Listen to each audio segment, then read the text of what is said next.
Salve, salve, meu povo, como vocês estão? Aqui Ronaldo Sonic. E aqui é o Gabi Gomes. Vamos para mais um episódio do Que Podcast.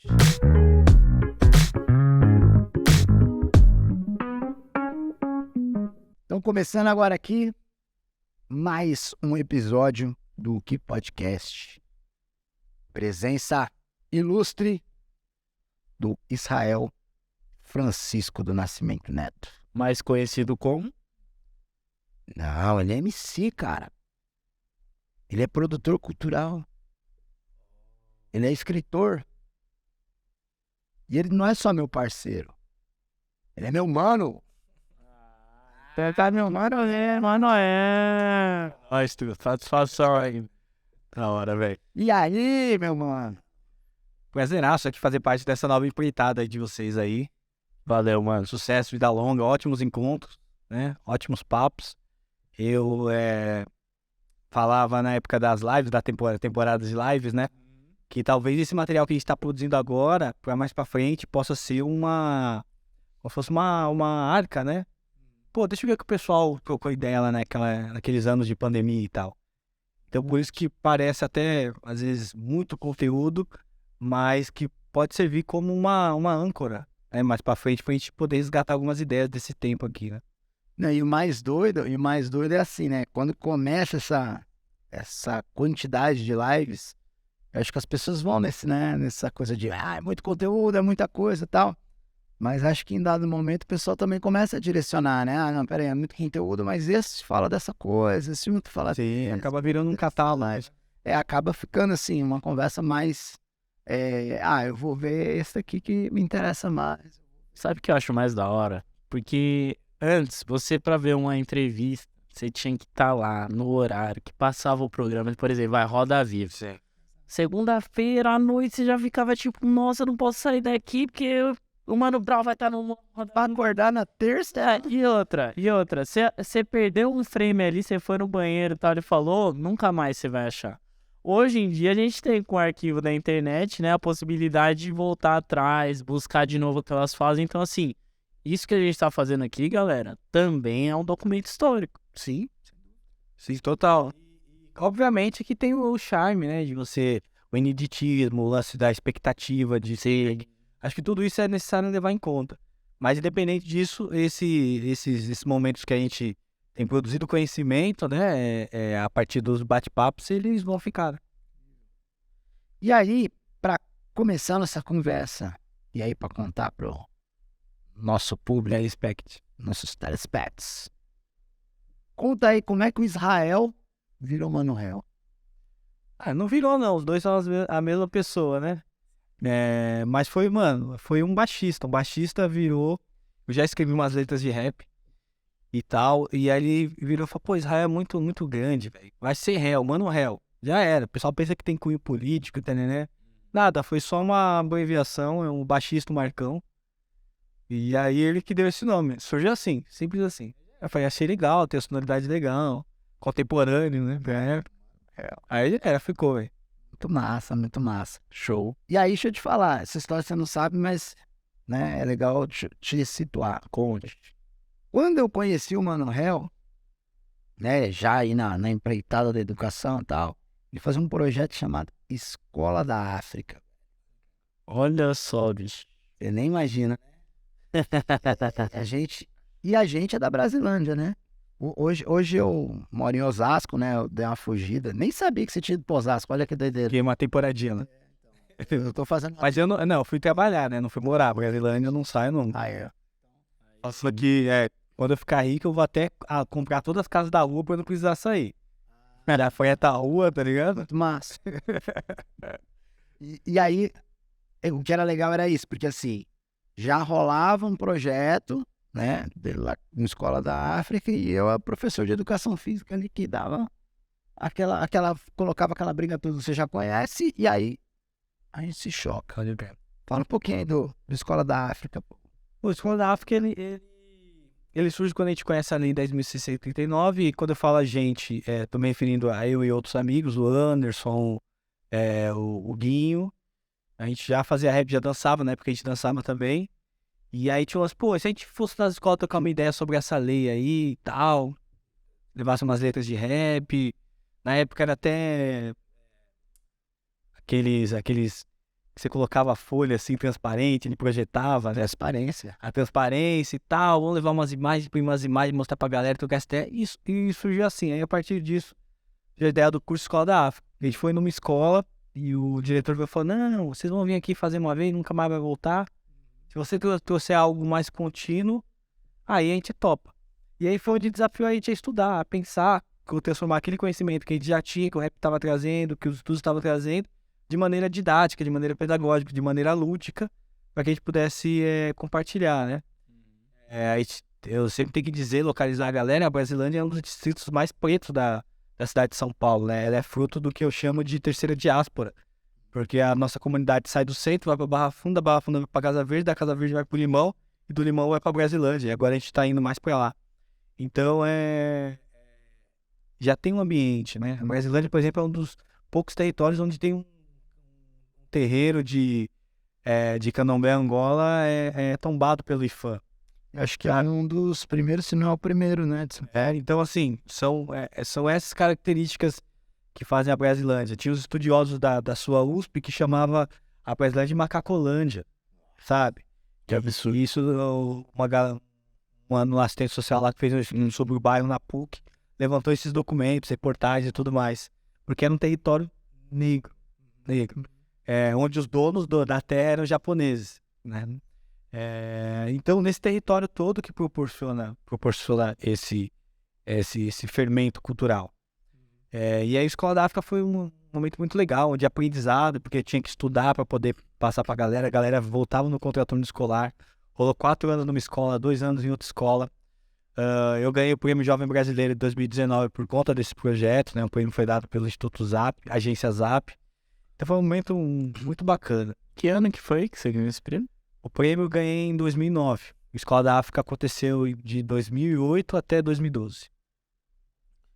E num desses anos, né, em 2000, acho que foi 2012, 2011, 2012, o projeto aconteceu lá na escola, né? A gente levou lá, fez atividades a partir do programa Negritude, né? Aí aconteceu o projeto lá e aí foi cada vez estreitando mais aí essa... Sim, tinha um lance que era o nosso desejo, que era dividir essas práticas, né? Porque a lei, para quem não conhece, é uma lei que institui ali a obrigatoriedade do ensino da cultura negra nas escolas, né? E acrescenta, depois, em 2005, se eu não me engano, 2008. os povos originários. Essa lei é a 10.639 e 11.645. E aí, a ideia era também levar isso. Tanto que nas escolas na escola onde a gente ficou mais tempo, a gente conseguiu, com o tempo, ter uma reunião por mês com os professores, para poder discutir casos, levar texto e tudo mais. Então, era um pouquinho também expandir isso. Expandimos de 2 formas. Primeiro, com a coleção literária Besouro, que é um outro projeto de publicação de literatura infantil, e fazendo essas trocas com outras escolas, né? Então, agora mesmo, né? A gente está gravando esse episódio aqui dia 8 de março.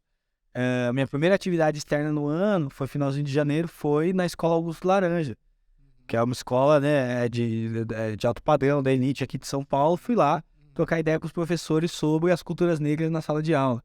Então, com o tempo, virou uma prática nossa compartilhar esses conhecimentos junto com outras escolas, grupos, né, tanto com os professores quanto com a meninada da ponta, né, o que rolou alguns anos na escola de aplicação.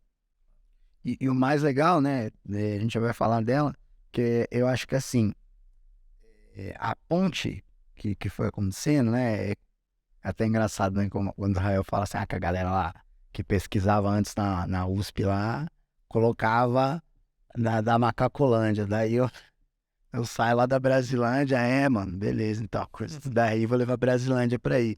Que foi quando a gente levou também uma vez a Érico Veríssimo. O Érico Veríssimo. Érico Veríssimo tinha um trabalho assim também, então quer dizer, levei lá a Escola da África, levei Érico Veríssimo. E depois acho que eu lembro também uma época que eu fui com o programa Jovens Urbanos. Isso. Que eu trabalhava no programa Jovens Urbanos, aí eu levei a meninada lá também, fizemos. Também. Então, assim, né? Eu acho que essa coisa de expansão, para além, né, da expansão só do território em si, mas assim, a gente ser um representante, né, das práticas que muitas vezes muitas vezes não, né? Historicamente foi negada pela escola. Fomentador cultural de... Isso. Então, assim, e aí, né, no episódio anterior, a gente teve o Eric, né, que o Eric estava falando das coisas que ele passou na escola. Então é interessante ver essa questão de que, assim, de como a gente levou, né, para além algumas coisas e a importância da gente acreditar que o espaço que a gente está na escola é um espaço que a gente pode ampliar a partir da nossa verdade, né? Não só assim, né, não existe uma verdade absoluta, mas da nossa verdade, do nosso dia a dia, do nosso cotidiano. Então, muitas das coisas que eu fazia na escola era a minha verdade. E a verdade, né, que vocês já viviam lá com o projeto com a Escola da África, vocês já levavam essa verdade. Tipo, não, aí é o que a gente vive, cara. A gente não tá falando de alguma coisa do nada. Eu sempre digo que não é invenção da roda, né? Sim, Precisa é isso. sempre tomar muito cuidado com isso. A gente tava conversando aqui em off antes de começar, né? E o quanto que o hip hop foi inovador nesse sentido. Então, eu sempre falo, tudo que eu faço é por conta do hip hop. Tudo aqui tem o hip hop ali, né? E pra vocês terem uma noção, quem conhece sabe quando a Erundina era prefeita e o Paulo Freire era secretário de educação, teve projeto de hip hop nas escolas. Sensacional. Então era o pessoal do DMN, né? Só pra essa galera ia nas escolas trocar ideia com a galera sobre racismo, sobre drogas, tudo mais. Então o hip hop naquela época já fazia essa intervenção na escola. E desculpa te cortar, mas só fazendo um adendo que você falou da época que a Erundina era prefeita. Nessa mesma época, a Erundina, ela descriminalizou, até um negócio banal, a prática de skatista do Ibirapuera. Porque antes, prática de skate, pelo incrível que pareça, gente, era contra a lei. Pelo menos no estado de São Paulo, acho que o Jânio Quadro, se eu não me engano, teve um lance assim, que ele proibiu. Ele simplesmente falou, não, é contra a lei andar de skate. Agora mesmo, né, quando teve a reforma da Erundina. Agora mesmo, né, quando teve a reforma da Roosevelt, por um tempo teve um conflito entre a polícia, a guarda civil e a galera que andava de skate. Tá vendo? Então E o skate, querendo ou não, meio que, tipo, é uma ramificação ali, meio que um filho do hip hop, né, cara? Se para pra pensar. Sim, não. Na realidade, teve alguma relação por eles compartilharem o espaço da rua. Sim. Mas pode dizer com quase toda certeza que a galera que andava de skate em determinado período não ouvia rap. Ouvia mais hardcore. Ouvia mais Pode punk, crer. tá ligado? É que a galera do rap começou a andar um pouco e tudo mais, né? Saquei. Mas, obviamente, são culturas da rua, né? A gente diz assim. Então, logicamente, disputam o mesmo espaço. E não no sentido de disputar de conceito, mas acabam trazendo para si o olhar para o mesmo espaço. E até tinha um amigo, um grande amigo que era skatista, que falava que a ressignificação do espaço urbano. Se você olhar aquele espaço urbano como possibilidade de manobra. E aí a galera, em relação a grafite, enfim, os espaços. E aí você falou uma coisa, Rael, que eu já vou pegar de gancho para trocar essa ideia. Você falou da coleção Besouro, mas eu lembro do projeto também lá do Literatura Suburbana. Sim, Então, o Escola da África era um projeto do Literatura Suburbana. Então, Literatura Suburbana era um coletivo, nasce ali desse boom da literatura periférica, né? Vamos dizer assim. Ferrez. De toda essa galera aí e tal. E também muito motivada, volta de novo ao rap, porque é uma época em que você tinha a proibição dos shows de rap na cidade, daquele caso do Racionais, surgiu. E aí os sarau se tornaram as opções pra galera aí poder recitar, cantar e tudo mais.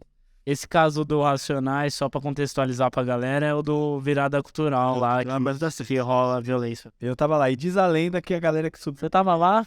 Tava, quase caindo no metrô. Diz a lenda que a galera que subiu lá na banca de jornal era da Brasilândia. Não dá pra dúvida.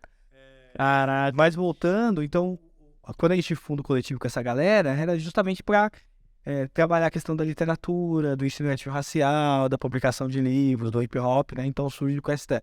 O coletivo tecnicamente não acabou, ainda estamos aí fazendo algumas coisas e tal.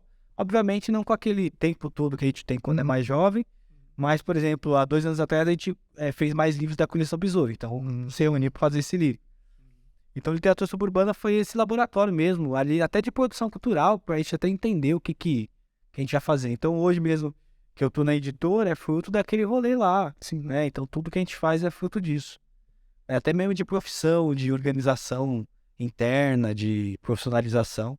E a coleção Besouro, ela começa... A coleção Besouro, ela começa quando a gente cai na real que a Escola da África não era multiplicável. Pô, não dá para fazer várias escolas da África. Não sei que eu monte um instituto, mas não dá. Então eu preciso criar algo que dialogue com as crianças e dialogue com o professor. E aí surgiu a ideia de criar uma coleção de livros, né? E aí surgiu a coleção Besouro, primeiro para fazer um contraponto com a coleção do Vagalume, né? Segundo, por conta para homenagear o capoeirista, né? E terceiro, porque o Vagalume, Besouro, é um inseto que contraria as leis da aerodinâmica. E é assim com a nossa comunidade. Então, nós vivos, fazendo as coisas, estamos contrariando o que a lei não dita diz sobre a gente, né? Então, o projeto nasce disso. E aí, desde 2000, são 10 livros já publicados, né? Um audiobook, um HQ e os outros mais tradicionais, livro ilustrado, que a gente chama, né? Livro ilustrado. O Sonic participa num deles com um conto. Na verdade, ficou 2, né? Porque você foi para uma edição especial? Uma edição especial que a gente fez. E é isso, é um projeto muito gostoso que a gente conseguiu chegar em mão. Então, a nível de números, né? Só para exemplificar para a galera ter noção da dimensão, foram mais de 25 mil livros distribuídos da raça. Cara, isso você tá me contando, sabe quem que eu lembrei? Marcelo Dessalete. Porque isso daí que você falou dessa coleção Besouro e tal, o Marcelo Dessalete, ele tem também os livros Cumbi, Angola Janga, O Conda, que saiu.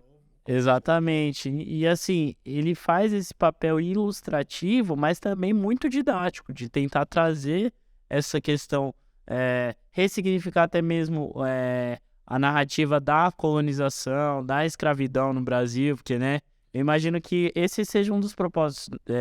Sim, não. O projeto ele vai mais pro campo lúdico, né? Então, assim, ele vai mais pro campo... A gente não vai falar da escravidão aqui. A gente não fala da escravidão. Ele vai falar, obviamente, dos contextos, das culturas, né? Mas ele não vai dialogar aqui diretamente com esse registro histórico, sabe? Então, não são contos históricos, são contos contemporâneos, contos fundantes. Então, por exemplo, o primeiro livro da coleção são 2 contos de Angola, angolanos que a gente reescreveu. O do Sonic é um conto que conta um pseudo-criação dos instrumentos que regem a capoeira. Então, necessariamente não são livros que vão trazer a história do Quilombo dos Palmares, trazer uma história sobre a escravidão. Até porque a ideia é disputar o imaginário. E para disputar o imaginário, a gente precisa de outros dispositivos para poder chegar nesse fim, né? Principalmente que a gente está falando da criança, né? Então, uma criança branca, ele não vai receber um livro lá, e eu sempre falo isso, ela não vai receber um livro sobre o nazismo com um monte de gente morrendo numa câmera de gás e tudo mais. Não vai ficar remoendo isso, tá ligado? Ele vai discutir a grandeza do povo hebreu, vai discutir isso e aquilo lá, e depois, quando ela tiver mais maturidade, entender o mundo, ela vai ter um encontro com essa dura realidade. E às vezes a gente antecipa isso com as nossas crianças. Que bacana. E eu queria até comentar, Gabi, o Real sabe disso, né? E, quando a gente, né, conversou sobre a produção, né? E, como é que seria, né, a escrita, como é que... eu falei, caramba, escrever, porque, posso escrever qualquer coisa, mas tem a questão de uma lenda que existe sobre o berimbau. E aí, nessa conversa, né, de saber essa coisa de, tipo, é um currículo escolar, é legal até comentar sobre isso. O currículo escolar, ele é um espaço de disputa. Total. Então, assim, a gente sabe quem tem, durante muito tempo aí, A voz ali dominar, e domina os discursos, né? E domina o que vai ser falado. Só que para eu falar uma coisa, para tocar, né, as crianças ali de alguma maneira, tem que se criar esse imaginário. E aí, para disputar esse imaginário, vem aquela coisa do herói, né? Daquela saga de heróis. O mito do herói. Então, e aí, a história da lenda do berimbau, que era algo um pouco meio triste, assim, eu comecei a colocar como se fosse uma saga heróica. Que aí a brincadeira é da menina Beri. Não era um herói, era uma heroína. Então, da menina Beri, que depois ela acaba, né, se tornando aí o berimbau, tal, da história toda. E aí, o que eu acabo utilizando? Cada personagem eu ponho uma ideia de como cada região de Angola chama o berimbau. Olha que incrível. Então, Então, tem um pai, chama tem o irmão que é o do Cunha, então eu vou colocando, entendeu? Pra dar esse... o escrever, Pegada mais o escrever em infantil, somente com a questão dele, é muito complicado, porque tem algumas armadilhas. A armadilha de você ser uma enciclopédia, então trazer tudo essa entrelinha no texto, Sim. ser algo que você vai marcar ali, fazer o recorte de povo pelo sofrimento, tá ligado? E Como retratar esse sofrimento. tentar ter boa vontade e ser racista pra caramba, né? É tipo a Menina Bonita do Laço de Fita, sabe? Que é o best-seller mais racista que existe. Toda professora da pedagogia usa, graças a Deus agora deixaram de usar. Então é um terreno bem, bem difícil de escrever. Não é fácil escrever literatura infantil. E eu imagino que, assim, tratar de temas sensíveis que são necessários também pro ensino mais lúdico e pedagógico, também passa por uma questão que, tipo, às vezes a criança ela tá assemelhada com uma música, ou ela tá mais familiarizada, eu acho que é a palavra correta, né? Tem muito essa questão da polifonia, das vozes ali dentro dos diálogos do livro, tipo, você tem um interlocutor ali direto com o leitor, como que é essa... Cara, isso Essa que você pegada. falou foi muito legal, porque no bate-papo que eu tive, que eu acabei de falar pra vocês da escola, eu apresentei pros professores um quadro que desenha uma filosofia que se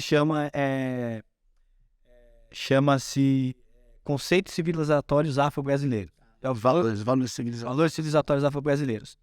E eu falei e tal, falei sempre edição, ela falou, Israel, você me permite fazer uma colocação? Eu falei, claro. Ela, cara, tudo isso daí nós usamos na educação infantil. Porque a gente usa musicalidade, a gente usa circularidade, sabe? A gente usa a ludicidade. São todos valores civilizatórios afro-brasileiros que estão na pedagogia, e principalmente no ensino, na creche, no maternal, no infantil 1, 2, 3, estão todos lá. Porque quem foi as nossas primeiras mães? As mulheres negras. E não tô falando da nossa porque a minha foi, né? Tô falando das nossas enquanto sociedade, porque a Marina e a mulher do dono da fazenda, ela não ensinava o filho dela. O playboy crescia ajudando a pregar. Então, tava ali a ama de lei, né? É uma figura pesada, mas a ama de lei estava ali contando histórias Sim. do povo dela. Sim. E ali estavam a musicalidade, circularidade, ludicidade, circularidade. São valores afro-brasileiros que estão na educação infantil e, consequentemente, estão nos livros infantis juvenis. E que os valores civilizatórios, eles aparecem no trabalho da professora Azory da Trindade.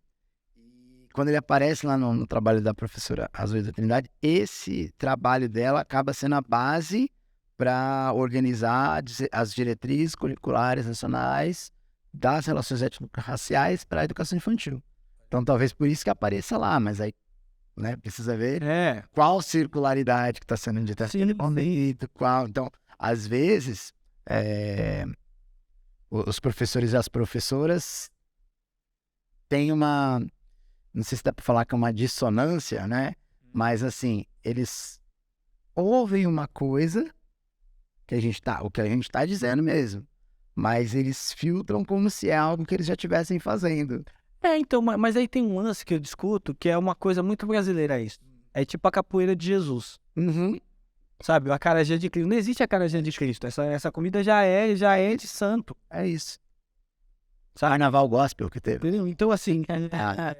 Não é que é a bateria lá da escola de samba, lá da igreja. Sabe, então assim, às vezes você pode até, nesse conceito mais, a fonte que você bebeu é essa. Sim, total. Então você pode criar um Saci Pererê e tal, e colocar todos os estereótipos racistas neles. Só que, cara, uma das influências dele, do seu imaginário, do coisa, é um orixá das matas que tem só uma perna. Exato. Sim. Cara, o sangue. Então, tem todas essas coisas que às vezes é isso. O Brasil tem essa maluquice. E eu acho que é mais complicado ainda.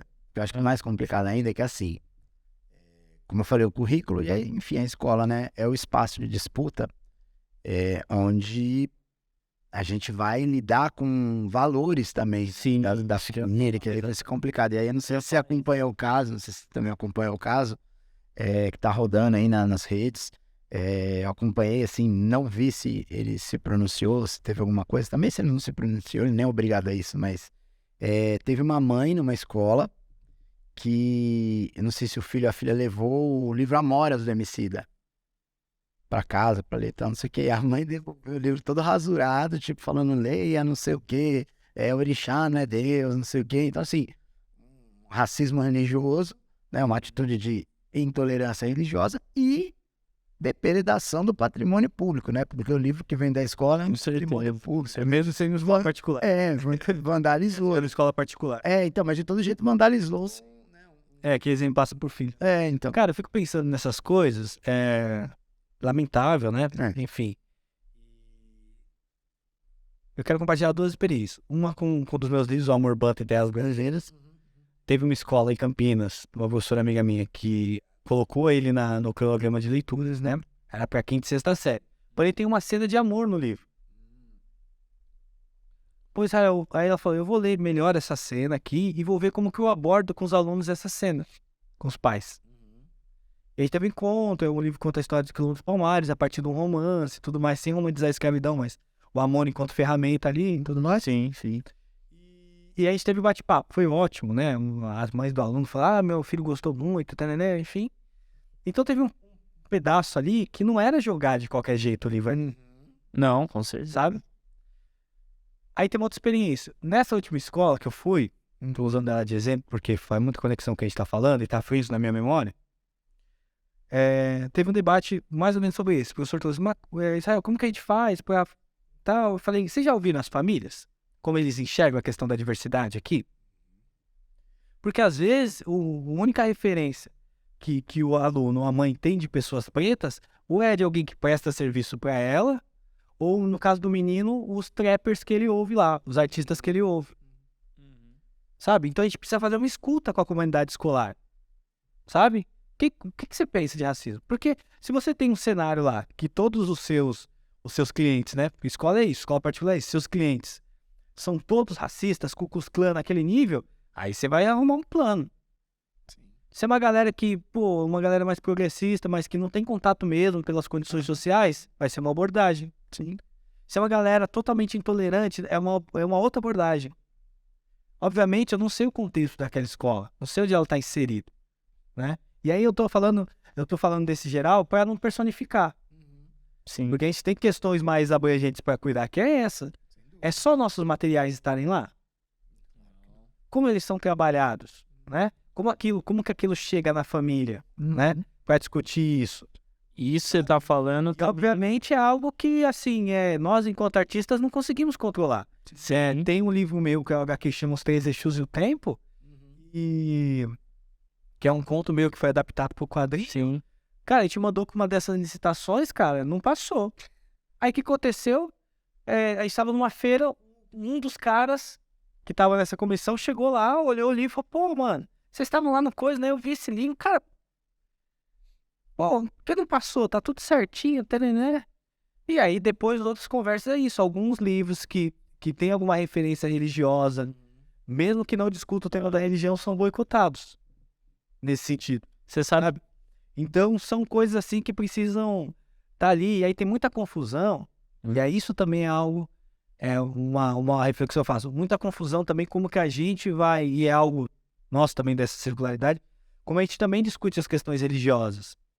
Sabe? Como que a gente vai trazendo o sagrado para o lugar não sagrado. Sabe? Eu acho que isso a gente precisa também tomar mais cuidado. E aí é a escola, velho. A escola é isso. A escola tá para fazer mediação. Então, muito provavelmente, faltou uma mediação nesse caso. Obviamente, você não vai esperar uma atitude racista dessa. Você é louco. Mas aí, enquanto artista, nossos livros nesses espaços, eles estão propensos. Ainda mais para os atos ter uma mediação. Porque se é alguém que vai lá e compra o seu livro, ele não vai fazer isso. Esse livro chegou na pessoa. Como que chega? Chega no bacião, é distribuído de qualquer jeito? Sabe? Se chega uma Bíblia na sua casa, você não quer ela, você vai falar... Aí se o professor chega e fala, ó, tá indo uma Bíblia aí, porque a gente vai discutir coisa histórica, pô, da hora, né, gente? Sabe? Ou não, eu vou continuar sendo um zoado, só que, no mínimo, eu vou me sentir envergonhado de falar mal daquele rolê. Você falou uma coisa muito legal, né? Principalmente em relação ao seu livro, né? São 3 Exus, né? 3 Exus do Tempo. Eu achei, É que depois eu vou pedir pra colocar. Eu vou pedir pra colocar a capa aqui pra você que eu acho incrível. A forma que tá disposta, você acha incrível. E você fala essa questão, né, de como é que a gente trata. O meu mestrado, eu uso a referência, né, como Exu como uma epistemologia e a encruzilhada como um caminho de se chegar nas propostas. Cara, quando a gente começou a divulgar a defesa do mestrado, que na verdade foi online, porque estava no meio da pandemia, a gente começou a divulgar, muitos professores de educação física mandaram mensagem, não para mim direto, mas mandaram para as pessoas. Mas agora os caras vão começar a discutir religião na educação física. Os caras vão começar. Tipo, aí fica aquela situação, como a gente trata. Então, às vezes na escola, a gente, com a nossa formação, vai chegar para tratar com a criança e não tem o cuidado. Cara, mas o próprio professor que essa ali nem tem o cuidado também em pegar o material e pegar o material. Peraí, deixa eu ver o que esse cara tá falando aqui. Pô, decolonialidade, Exu, encruzilhada, mas que é isso daqui? Tudo isso passa pela comunicação, né? Se o cara sabe lidar com comunicação.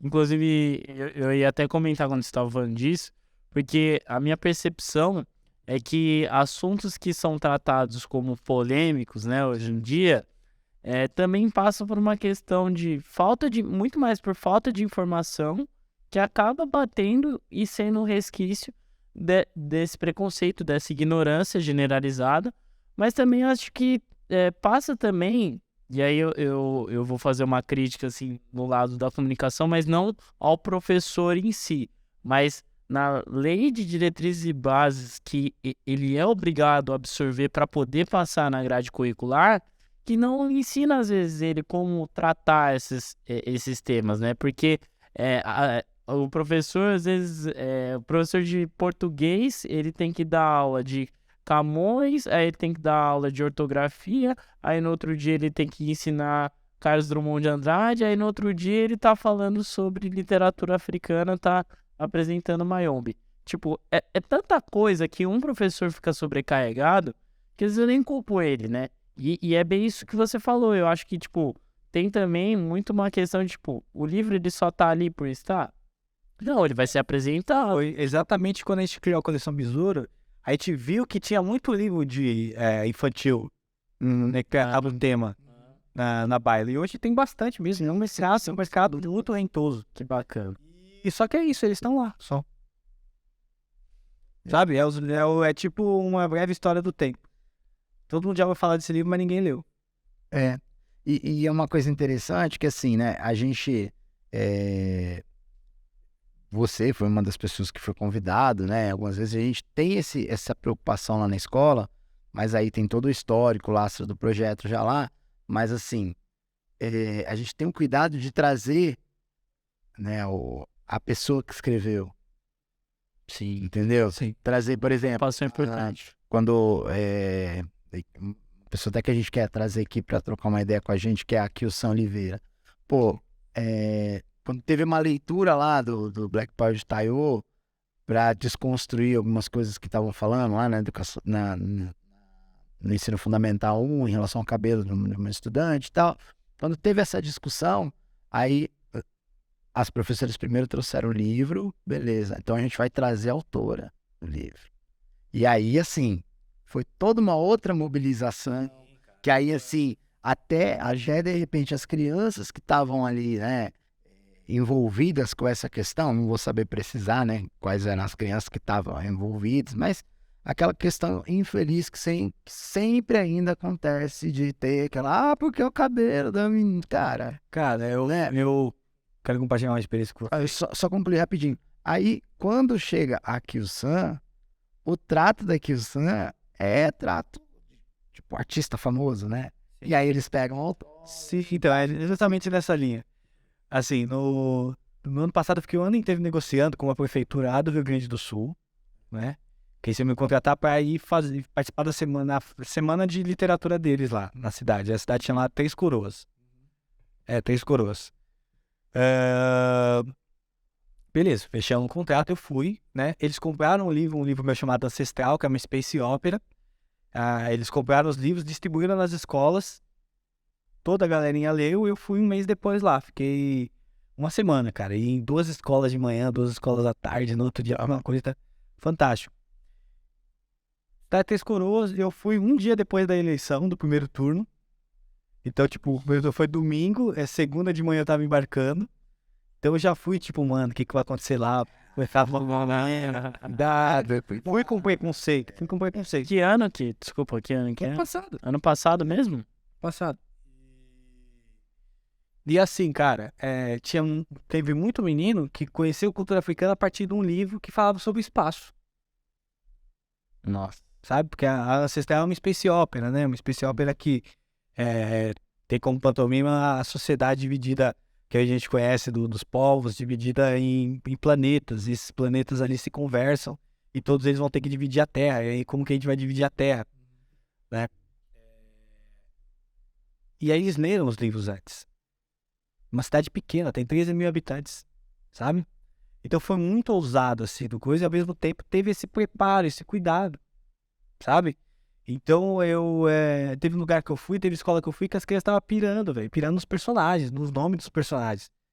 E daí foram estudar o nome dos personagens. Tinha escola que eles queriam saber das tecnologias ali, tava numa piração mais tecnológica. Tinha uma galera que pegou um personagem, outro personagem e grudou ali, né? E esse lance da figura, da presença. Cara, poucas salas que eu fui tinham pessoas negras. Cara, era um lance assim, tipo, eu e o G é de lá, o ilustrador também, pretão. Foi aquele tipo, olha esses caras aqui, mano. Eu cheguei numa escola, depois da procurada no Instagram tinha um busto em tamanho real meu, velho, pendurado na parede assim, mano. Que foda. Tá ligado? Os presentes com os livros, com as partes dos livros, com as figuras, capa, ganhei fanarts, principalmente de alunos negros e tudo mais, que era isso. Então, pra galera branca, foi aquele aumentar de repertório. Pra galera preta, foi aquele, poxa, que da hora esses caras aqui, meu. Teve até uma menina, que eu até lembro que foi legal, porque ela sentiu a vontade de fazer uma crítica lá, sobre um filme, acho que ele tava cursando sobre Pantera Negra, alguma coisa assim. E ela fez uma crítica bem legal, ela sentiu a vontade de fazer uma crítica, uma leitura assim. Então, assim, foi trabalhado, não foi julgado lá. Sim, sim. Sabe? Vou comprar esse livro aqui, que tá na moda antirracismo, Sim. e vou colocar na sala de aula. Sim. Sabe? Então, esse cuidado é importante até para que os nossos materiais não sofram essas agressões do qual o do Emicida sofreu, sabe? E aí uma coisa muito massa, né, de pensar. Quando a gente... Tinha gente que não sabia o que era um berimbau, velho. Nossa. Cláudia foi conhecer o berimbau a partir do coisa, pela referência dele. Falava, você sabe, um berimbau. Aí a pessoa começa, você sabe o que é berimbau? E aí, a partir do outro lance que eles têm lá com a cabaça, que eles fizeram a conexão com o berimbau. Nossa. Isso porque você falou que no sul tem a comunidade da Restinga ali. Não, mas aí é outra... Eu tava no interior. Tava no interior. É verdade. Você pega a Restinga. É mais pra Mataí, é mais... Restinga é favela. É grande Porto Alegre. Pode crer. Então, sabe? Então, quanto que esse contato foi, tipo... Sabe? Pros alunos brancos e pros alunos pretos. E aí uma coisa, né? Pensando... trabalho, né, com material. Quando você trata, né, o material antes, você faz uma preparação prévia, você traz... eu gosto muito disso, né? É uma coisa que eu acho assim... tudo bem que tem a coisa da escola, mas eu gosto muito disso. Então, por exemplo, Amor Battle, eu vou ler esse livro, mas depois eu quero conversar com o autor. Eu quero ter essa parada de saber o que será que estava passando na cabeça do cara, para o cara escrever. Isso é muito louco. Eu não tenho a possibilidade de todos, né? Sim. De todos os livros eu fazer isso. Mas das pessoas que eu conheço, que eu tenho proximidade quando a pessoa lança, eu quero conversar com ela. E agora, com o fruto do podcast agora, isso vai, lógico, aumentar. Vai virar o pretexto, vai aumentar cada vez mais. Porque, por exemplo, e já que você falou desse também, né, que você apresentou lá no Rio Grande do Sul, você, depois do Amor Battle, você saiu lançando uma sequenciazinha aí. Já tá em quantos livros? Cara, na real tem o Amor Battle, tem as brasileiras. Saiu os Planos Secretos do Regime em 2019. 2020, na pandemia, saiu Não Podemos Esperar, que eu ganhei o prêmio Odisseia de Literatura Fantástica como melhor narrativa curta de ficção. Os Três Exus, eu só escrevi o conto, né, o argumento. E o Ancestral. O Ancestral é uma obra que eu já estava escrevendo. Então, ao todo são 4 livros, né? Eu tenho uma meta, eu quero lançar um livro por ano. Entendi. Quero fazer. O ano passado não rolou nada assim mais nada, porque eu estava em outro projeto, que era um projeto de peça de teatro. Sim. Tá? Esse daqui já tá até anotado aqui pra falar. Fazer eventos, já tá. A gente tá. Não, já pula, já fala assim. Está em março, Fala assim. e essa peça já tá sendo citada aí. Então, assim, Que legal. por conta desse trabalho de ficção, eu fui chamado por grupo de teatro, né? Na pessoa do Kenan, um baita ator, para junto com outros dramaturgos, na época eu não era dramaturgo, eu falo, não sou dramaturgo agora. Eu escrevi uma peça, a peça está sendo ensaiada, eu recebi pela peça. Sou dramaturgo. Antes não era, eu não sou escritor. E aí, para escrever. E aí, qual era o princípio básico? Hoje eu posso falar, né, de maneira tranquila, que era pensar o Otelo. Um grande Né? Otelo a partir do olhar do homem negro mesmo. Então, não o Otelo shakespeariano. O Otelo. Sim. Como que era esse homem negro? Pensar um Otelo. Não. Tanto que o nome da peça é Otelo ou Outro, Que massa. né? Então foi muito legal, porque a ideia era trazer essas reflexões da masculinidade negra, ao mesmo tempo usando artifícios da ficção científica no teatro. Então foi muito legal. Fiquei um ano passado inteiro estudando, leitura em grupo e tudo mais, escrevendo. A gente tinha um escopo da peça, mandou pro PROAC, então o PROAC aprovou, está sendo rodado agora com a grana do PROAC. E agora em junho e julho já estreia a peça, com grandes atores, o Alexandre Malba, o Carlos Negrini, acho que é Negrini o sobrenome dele, que fez Turma do Gueto e uns outros filmes aí, o próprio Kenan, direção do Márcio, que é da Companhia de Teatro Heliópolis. Então vai ser um trabalho primoroso, eu tô honradíssimo de ter escrito essa Que bacana. Já tem mais ou menos onde vai ser teatro. Eu acho que vai ser o Teatro Heliópolis mesmo. Tá. Fica ali é uma tem entrada da Norte-Sul ali pro ABC. Eu vou lembrar depois. Ipiranga. Fica na Ipiranga. Muito provavelmente circule, né? A gente tá... o pessoal que coordena o projeto já tá escrevendo eles em outras mostras, né? Então a gente conversou. A ideia é que a peça tenha temporadas, né, cara? Entendi. A gente vai melhorando o texto, a ideia... Aí de repente, né, depois que estrear, a gente trazer uma galera aí. Que eu falo pra... Contato já vou mandar, porque vai ajudar também. É bom, ajuda na publicidade, né? Trazer um ator. Então era isso, era discutir, era isso. E aí com o tempo eu também fiquei pensando nesse lance de escrever. Eu falei, eu quero escrever para outros formatos. Sim. Eu quero ser um pedreiro. Eu sou um profissional das letras. Então assim, não faz sentido eu escrever ou um estilo só de literatura, ou só ficar na literatura no sentido do material livre, né? Então, saber as técnicas para escrever uma dramaturgia, saber as técnicas para escrever um roteiro agora mesmo, né? Tô vindo aqui de um curso do Senac que eu tô fazendo de roteiro, de filme, pra cinema. Acabou de sair um roteiro que eu escrevi de um book trailer, de um livro chamado Barretos, Homens de Livros. Então, escrevi um book trailer, né? No Brasil, galera não faço nem ideia de Fala aí pra gente. É um trailer de cinema, sabe? Um trailer de um filme, só que do livro, em live action. Entendeu? Aí é um book trailer.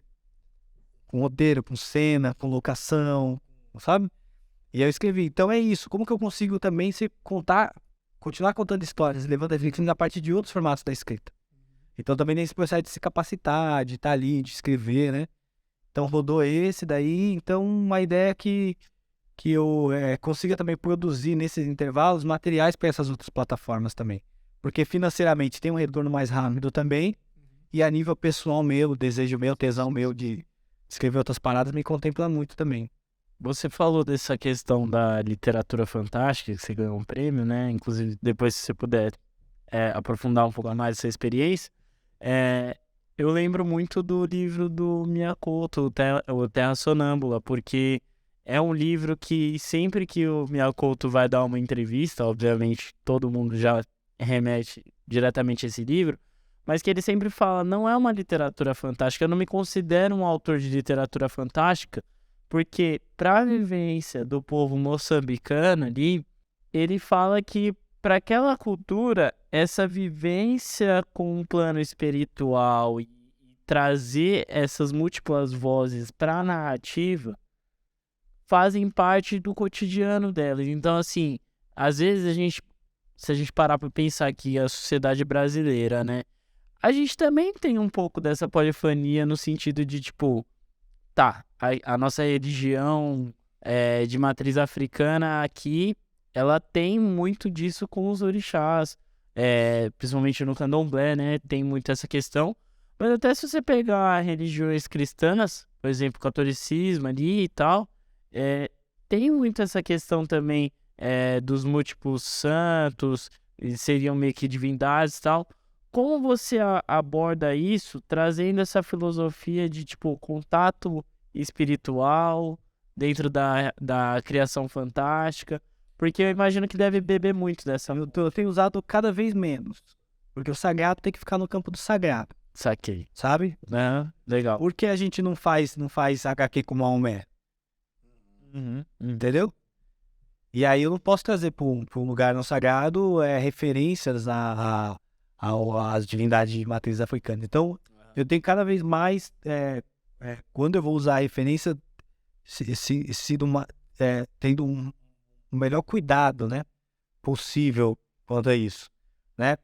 A gente tem, se a gente for parar para pensar, velho, os dois grandes nomes que a gente tem sobre cultura dos povos nigerianos religiosos são caras brancos que têm, como posso dizer, fazendo reflexões duvidosas sobre os conteúdos que eles apresentam e trazem pra gente, né?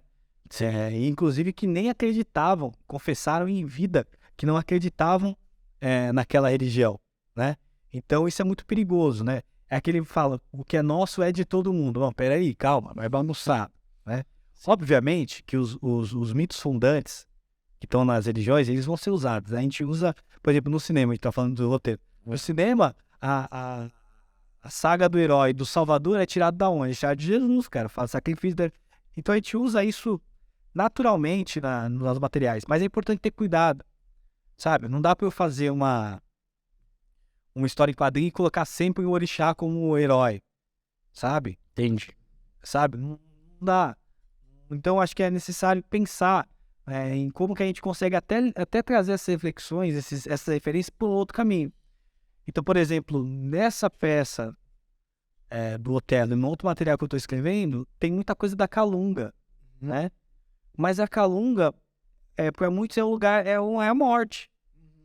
Para muitos é o mar só, mas o mar era a morte para quem vinha do lado do oceano. Com certeza. E aí você tem a Calunga baixa e a Calunga alta, sabe? E aí você ainda tem uma outra leitura, que a Calunga é o não espaço. Então, para os católicos é como se fosse o purgatório. Tudo isso de uma única raiz, sabe? Então, acho que isso é muito, assim, uma coisa que a gente tem que cada vez vai tomar mais cuidado. Então, a mesma coisa que a gente pega livros infantis, né? Os heróis são os orixás, ou toda a historinha tem os orixás, sabe? É necessário tomar um cuidado com isso. Primeiro, usar a licença poética com moderação. E segundo, pensar onde eu estou evadindo também o espaço do sagrado religioso. Sim. O que eu estou trazendo do segredo para o mundo real. Então são todas linhas muito perigosas. E dá para você fazer uma literatura fantástica sem esses elementos. Sem mas respeitar também. Exatamente com essa referência. Por exemplo, os Três Eixos do Tempo vai ter uma continuidade. Aqui chama de prequel, né? Uma história antes. Eu entreguei o roteiro, o argumento para o ilustrador agora. E aí tem algumas desses conceitos de alguns orixás, mas eles estão ali. Então, por exemplo, poxa, eu vou trazer um cara lá, um personagem lá que ele cuida de umas crianças, sabe? E tal. Pô, seria legal referendar esse cara aqui com o Molu, né, e tal. E tem essa questão da doença, da chaga e tudo. Não vou chamar o cara de Molu, velho. Sabe? Não vou colocar ele fantasiado numa palha, não. Vamos pensar algum adereço aqui, algum easter egg que faça referência a isso. Sabe? Então são esses cuidados que a gente precisa ser um pouco mais. Eu acho que com o tempo a gente ficou muito descuidado com isso, na ânsia de querer evidenciar que, existimos, sabe? Sim, sim. E uma coisa importante, Gabi, na fala de Israel, que aí eu quero trazer, se você me permite a parte para completar, que é o seguinte, a gente precisa ter responsabilidade E aí, assim, me coloco na situação que eu não faço parte de religião de matriz africana. Na verdade, eu não faço parte de religião nenhuma. Mas, assim, eu respeito muito até pela construção cultural de ser um professor de capoeira, de ter vivenciado, né? E quando eu comecei a escrever, né? Quando começou a sair lá o final da dissertação, já estava no caminho que eu comecei a falar, pô, mas aí tem esse material que tá falando da encruzilhada, eu tô vendo que, tipo, tá dialogando pra caramba com o que tá acontecendo na escola, com as coisas, como as coisas vão sendo produzidas. Assiste o episódio 0, quem não assistiu. A gente fala um pouquinho disso. Como as coisas surgem, eu falei, meu, não tô tranquilo pra escrever. O que eu fiz? Tem 2 caras que eu já sigo há um tempo no Instagram, e que eu sei que eles são pesquisadores, que é o Rodney William, o pai Rodney William, e o pai Sidney Nogueira. Não sei, um acho que é antropólogo, outro é sociólogo, os 2 são antropólogos, eu não lembro no que eles são doutores, os 2 são doutores. E principalmente, né, o pai Rodney William, ele trabalha muito com a figura de Exu. Né? Eu não sei se ele tem um trabalho mais voltado mesmo para Exu, ou se os estudos dele, mas o pai Sidney Nogueira, eu tenho certeza que tem as questões de estudo, assim, que vai dialogar até também, foi uma das referências que eu utilizei. Só que, antes de eu utilizar de referência, eu mandei um direct para eles. Mandei um direct. Tô fazendo um trabalho assim, assim, assim, você tá sobre mestrado, tal. Eu tomei esse cuidado por quê, cara? Porque não é minha religião. E eu entendo como é sério, né? Como você falou, né? Como é sério, de repente é sério para alguém do Islã, como é sério, né, para alguém judeu, como é sério para alguém cristão. Eu sei como é sério. E é tão sério também. Não é bagunça. Não é bagunça. Então, assim, Exatamente. quando sai, né, o texto do mestrado, algumas pessoas, tipo, nossa, mas você tá escrevendo sobre isso, tal. Não sabe que tem isso. Agora vocês sabem. Teve uma conversa anterior com 2 pessoas que vivenciam isso, que estão ali e que falaram assim, não, o que você está escrevendo tem todo sentido e precisa estar na escola mesmo. Porque aí o mote foi os Itãs, né? Foi trazer os Itãs. Então, como eu trago alguns Itãs e aí esses Itãs vão dialogar com as coisas que estavam acontecendo na prática na escola, então esse era o caminho. Ok. Mas eu não ia sair escrevendo assim, de qualquer jeito. É muito perigoso. Né? Porque, poxa, como é que eu vou desrespeitar uma religião de uma pessoa só pelo fato de, vou fazer uma escrita bonitinha, só porque tá na moda. Tá na moda, eu vou... Não, Agora, de forma alguma. é tão perigoso que é isso. Tem um lance, pô, orixá virar horóscopo, tá ligado? Esse é o ano de fulano de tal. Eu sou de tal, eu sou de tal. Cara, se você não iniciou, se você não conheceu o sagrado, você não é de ninguém. E às vezes você não tem nem orixá porque você é branco. Sabe?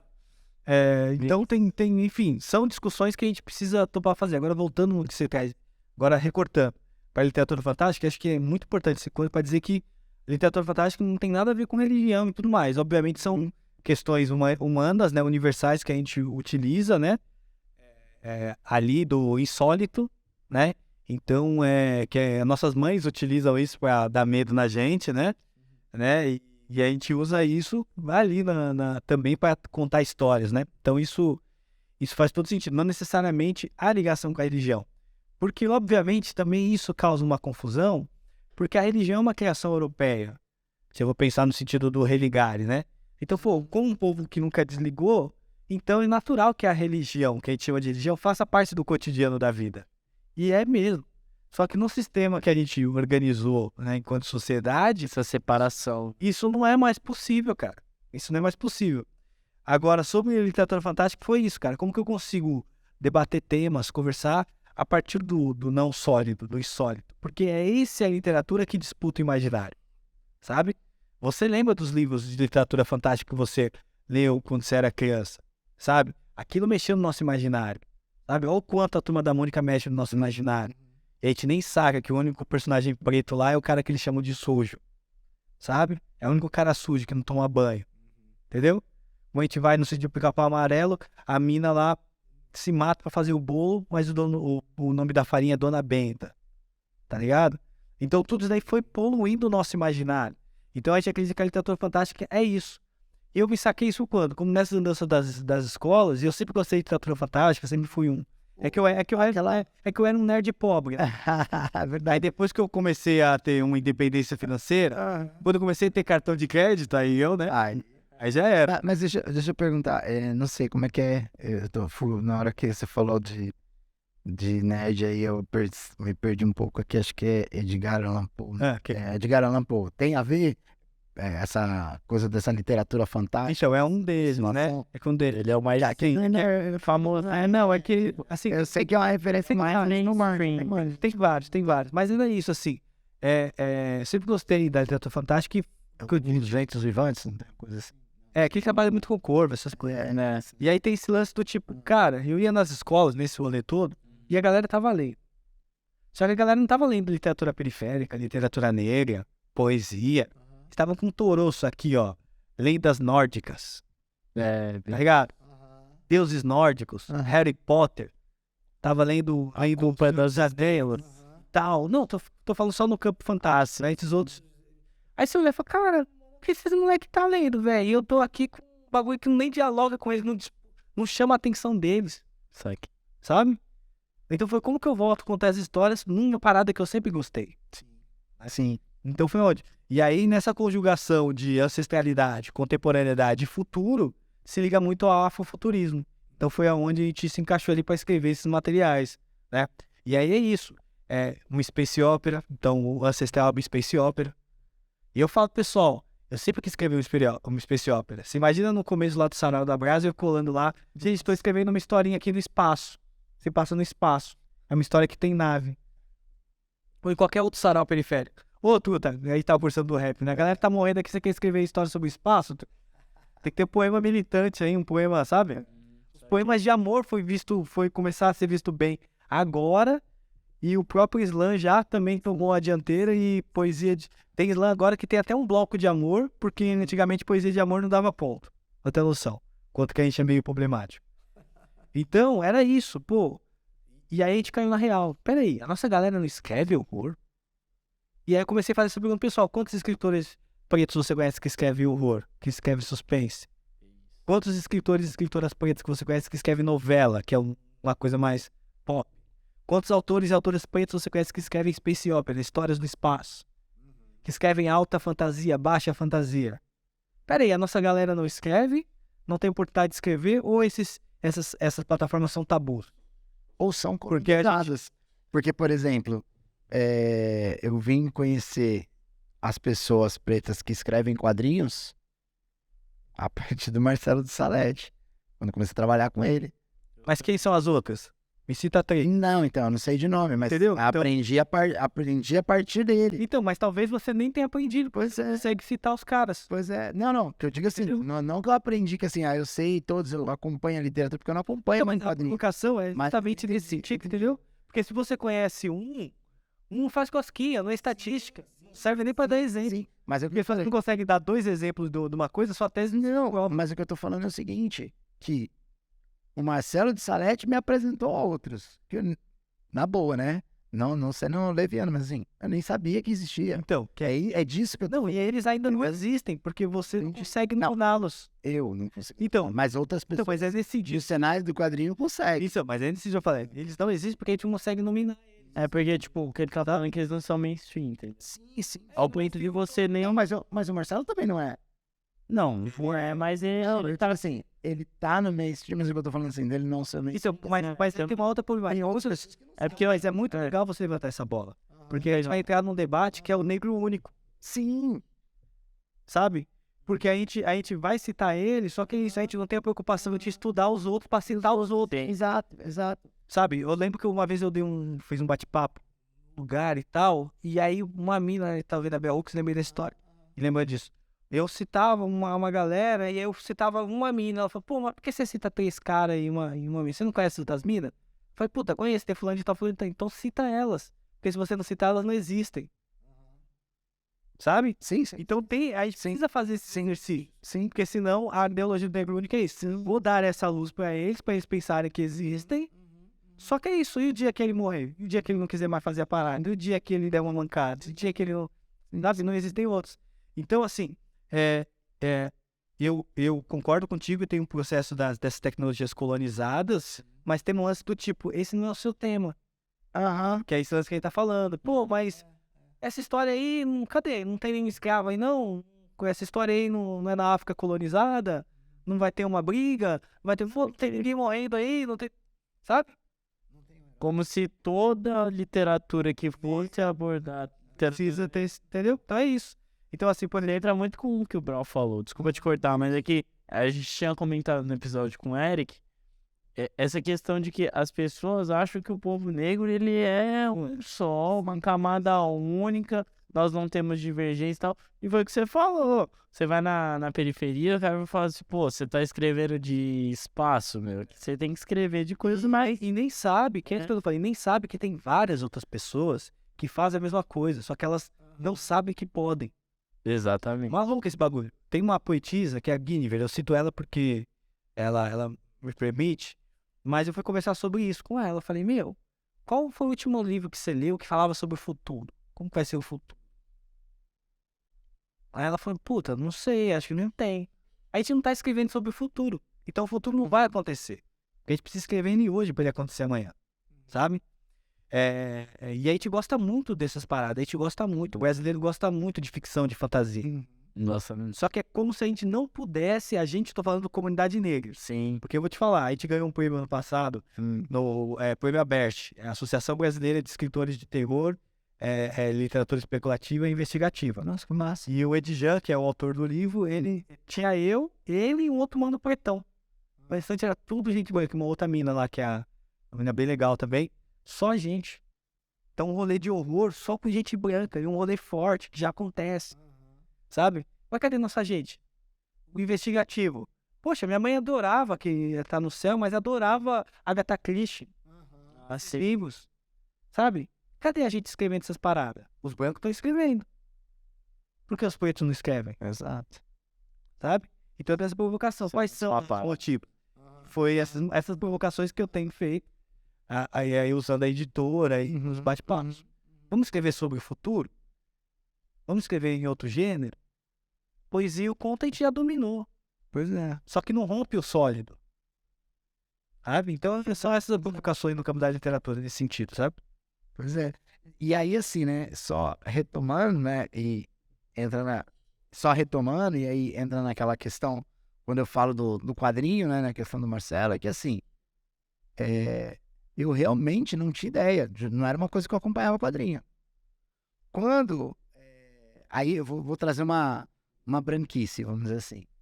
Quando eu encontro o Marcelo, e aí o Marcelo falou, pô, eu trabalho com quadrinhos, tal, não sei o que, lá na escola. Eu falei, pô, que massa, tal, eu vejo os quadrinhos dele. Aí, tipo, sabe quando gera aquele incômodo assim, fala, pô, só tem ele, será?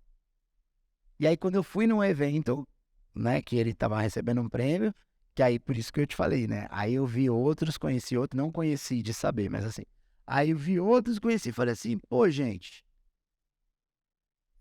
tem mais uma galera ali. tem mais uma galera, mas assim, por que que eu achei que não tinha? Entendeu? Como é que... Eu acho que isso é até mais natural. Como é que a coisa... Eu acho que isso é, inclusive, até mais natural nesse sentido, né? Todos os poréns. É mais natural do que, por exemplo, a gente acabou de lançar um almanac. Tem 8 quadrinistas pretos. 4 mulheres e 4 homens.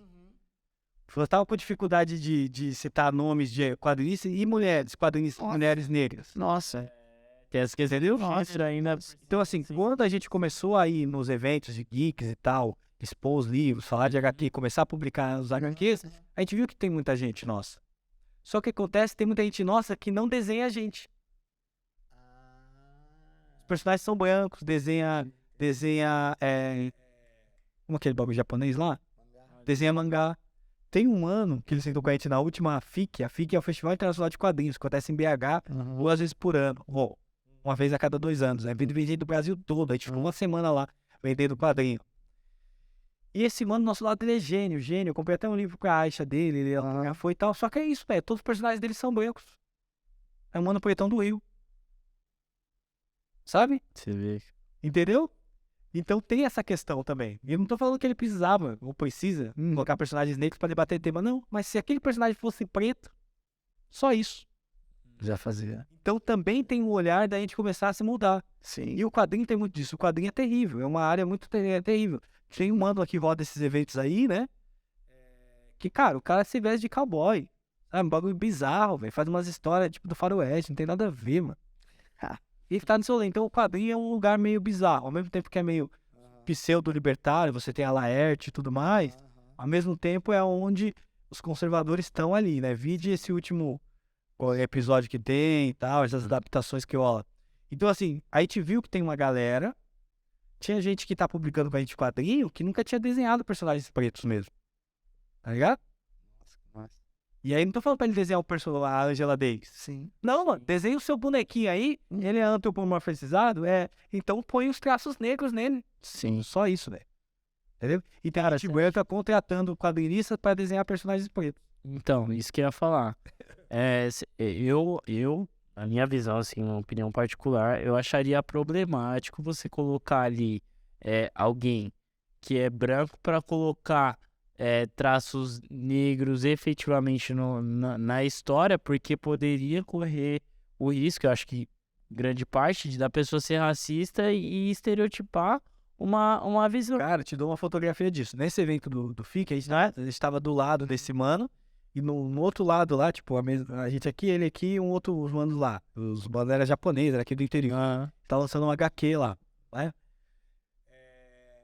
E, cara, a gente tá vendendo os Três Eixos do Tempo por um fio, e tá, né, trocando ideia ali, tá, não sei o que lá. E no último dia do evento, esse mano chegou. Cara, a gente tá participando dos eventos e tal, eu queria pedir uma ajuda sua. Porque aqui no HQ a gente fala de monstro, a gente colocou um Exu aqui como um monstro. Sabe? E aí, mesmo que é numa posição meio de super-herói, porque, tipo, uma moça tá sendo assaltada e aparece um Exu lá, todo do mauzão, tridente, vou te salvar, o que você tá fazendo? Ainda aparece como essa figura. Eu falei, cara, tá tudo errado. E aí, tu quer entendeu? Então, é sobre isso. Porque eu fico vendo também, tipo, as pessoas também, quando você vai falar do universo dos quadrinhos, né, do comics, pô, vide a Comic Con Experience. Você vê o público que vai lá. É bizarro. Primeiro, olha o valor do ingresso. Segundo, Uma embalada é seco. aí, Não te garante um livro, né? tá vendo? Não, você pagou isso daí, é seco. Você foi lá.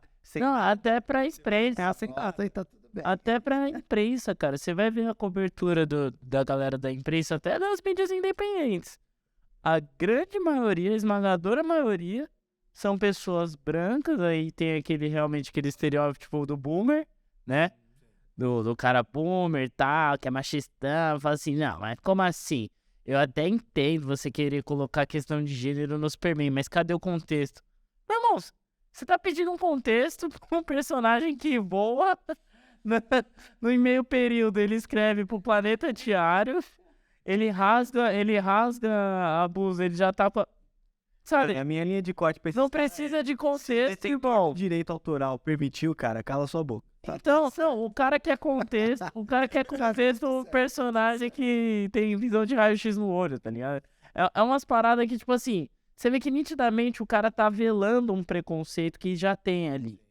Sabe aquele cara passivo-agressivo? Não, sim, já tá ali, já. Ele é essa desculpa. Porque era um território intocado deles. É isso? E, pô, ó, Aí você... começa a ser mais diverso, o pessoal olha... Exato. Mano. Sabe, o ano passado o Ancestral foi finalista do prêmio Cu. É como literatura geek do ano. Cara, foi um outro material lá, ganhou e tal, mas, cara, era engraçada a premiação, cara. Assim, você olhava a galera e falava, mano, que é isso, mano? E é isso, a nossa galera tá mesmo nesses rolês, velho? Tá, eu sei que tá. Tá, mas eles estão... Sabe? Então é isso, a disputa do imaginário que eu falo, sim, é por esses produtos da cultura pop, do entretenimento. É isso. Sabe? Pra gente poder chegar de igual nos outros materiais também. Sim. E aí, vou puxar um gancho, né? Você comentou na fala, mas eu acho que toda essa escrita, todo esse processo literário parte no rap. Cara, não tem nada disso sem o rap, sem o hip hop. Então, Não existe nada. conta um pouquinho dessa sua trajetória. Cara, o hip hop ele chega pra mim. Eu conheci o rap primeiro, depois eu conheci o hip hop.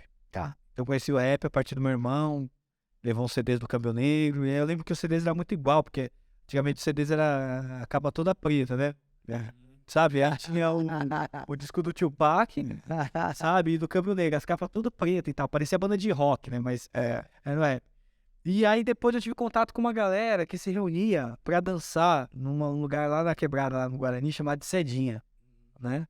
E aí foi quando eu conheci o hip hop nas suas expressões, né? Na sua filosofia, né? Mais amor, cultura, diversão, união. E aí já era, cara. E aí foi onde me motivou a estudar, a fazer as coisas, de propor algo pro mundo, de ser ouvido, de falar.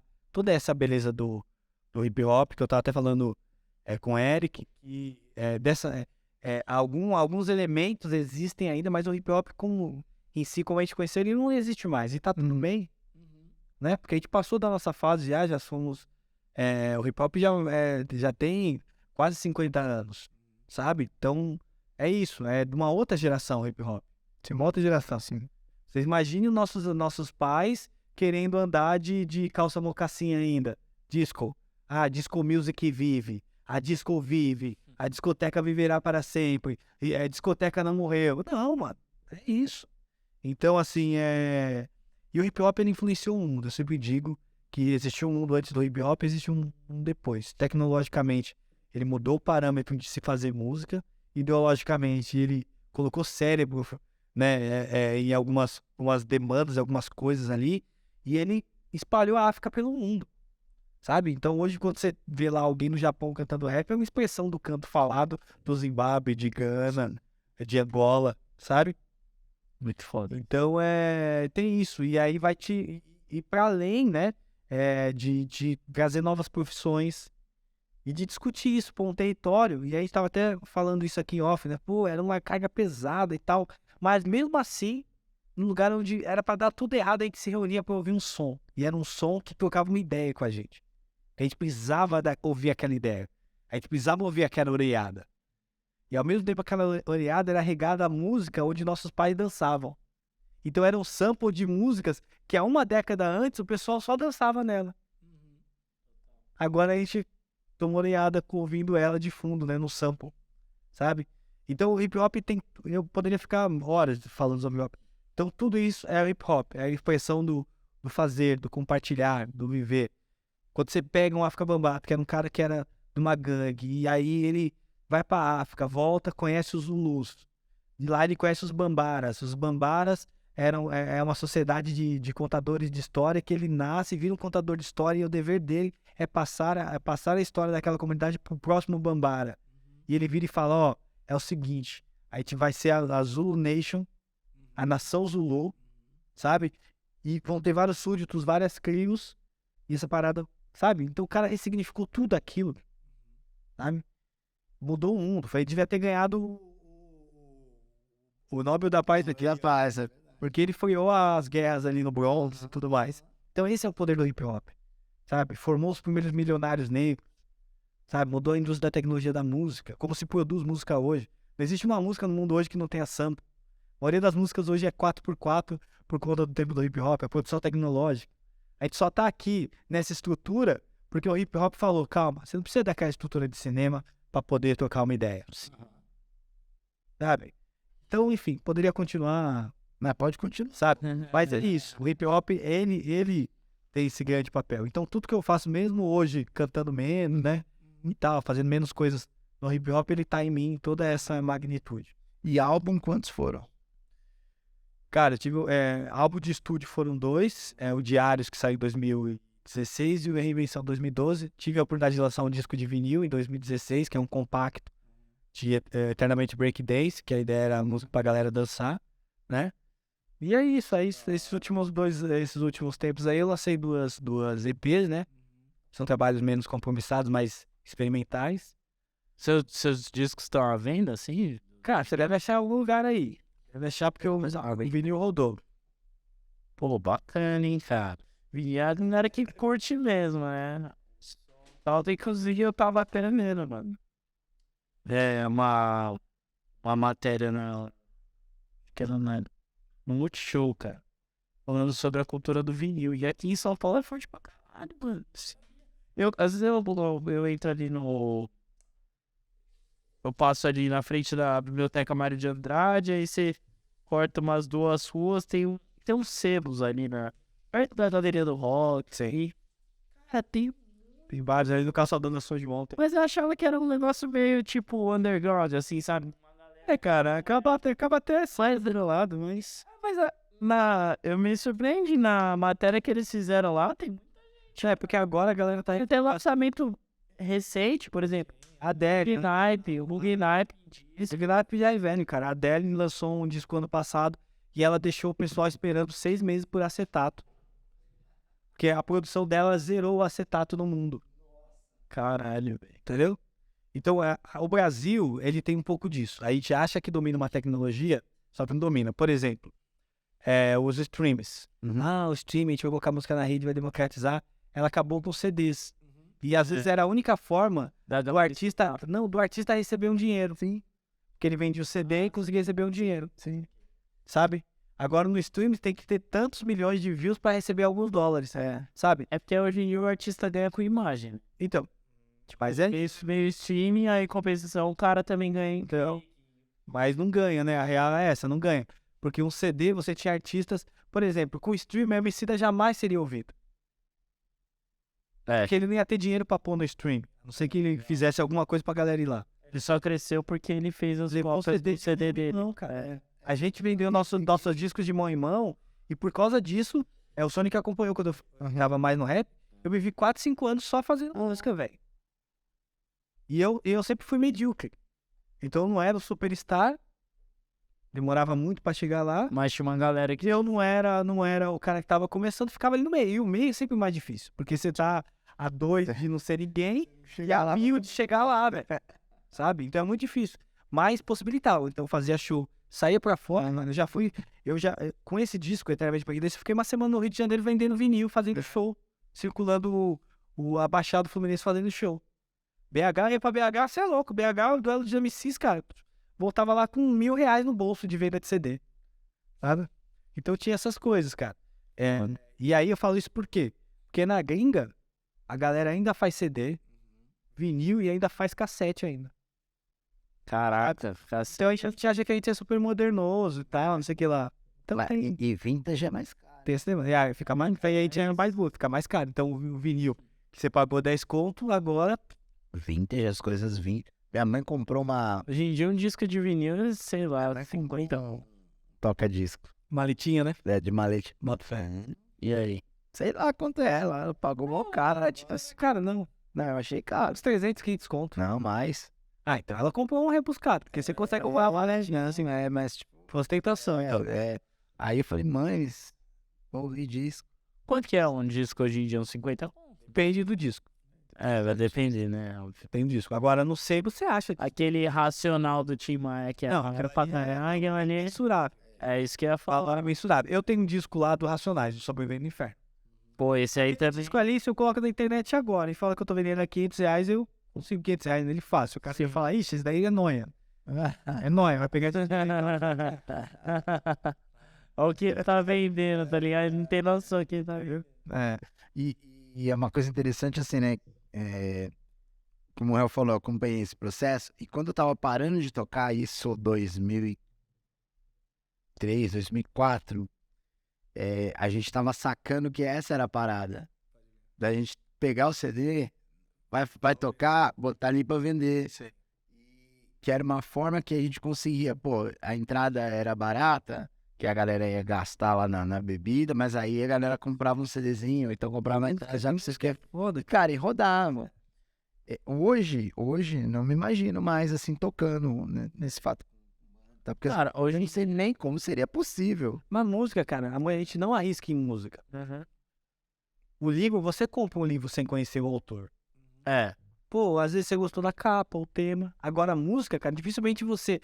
Primeiro que o algoritmo cobra pra te mostrar a música nova. Na moda de falar cobra é assim. Alguém precisa pagar pra chegar a música nova em você. Sugestão. Sim. E segundo, você não... esse artista aqui... não conheço. Então, mas eu acho que o algoritmo, na verdade, quando ele sugere coisa nova, já é pensando na sua bolha. Então, Porque pra mim é nova naquela, né? isso que eu ia falar, é nova naquela. Porque pra mim Exatamente. aparecem umas sugestões de umas coisas que eu já gosto. Sim. E aí, tipo, Não te dá a possibilidade de conhecer coisa nova. Sim. Exatamente. Então é muito difícil. E o CD, Sim. como era material físico, você até comprava por impulso. às vezes, quantas vezes as pessoas não via a capa do CD? Eu cheguei a pegar um pouco da altura do CD. Mas, tipo, eu via a capa ali e falava, caralho, capa da hora, eu vou comprar. E o CD, Não era nem porque você achava a capa, você nem sabe. os puristas de som, né? Sabe que, por exemplo, o CD foi onde a gente chegou mais longe. Sim. Porque o CD podia ter a qualidade do vinil, Mas com a praticidade. com mais qualidade do vinil, porque a gente podia cancelar ruído e tudo mais, e ter uma potência monstra. Agora você imagina. Pensa nessa conta. Vamos fazer essa conta, com a ponta da caneta. O cara escreve uma letra. Ele. Não vou nem falar que ele é um beatmaker, porque beleza. Então ele quer gravar essa música acústica. Então ele vai chamar um baterista, um baixista, um guitarrista, uma guitarrista, um tecladista e um instrumento de sopro. Vamos dizer que ele é mais 6 músicos, ok? Vai gravar, vai mixar, vai masterizar. Cara, é sério, nessa brincadeira, pra uma música, se ele for pagar todo mundo certinho, vai ficar uns R$ 1.500. Isso porque todo mundo é amigo. Aham. Se ele vai colocar no streaming, ele vai recuperar esse dinheiro quando?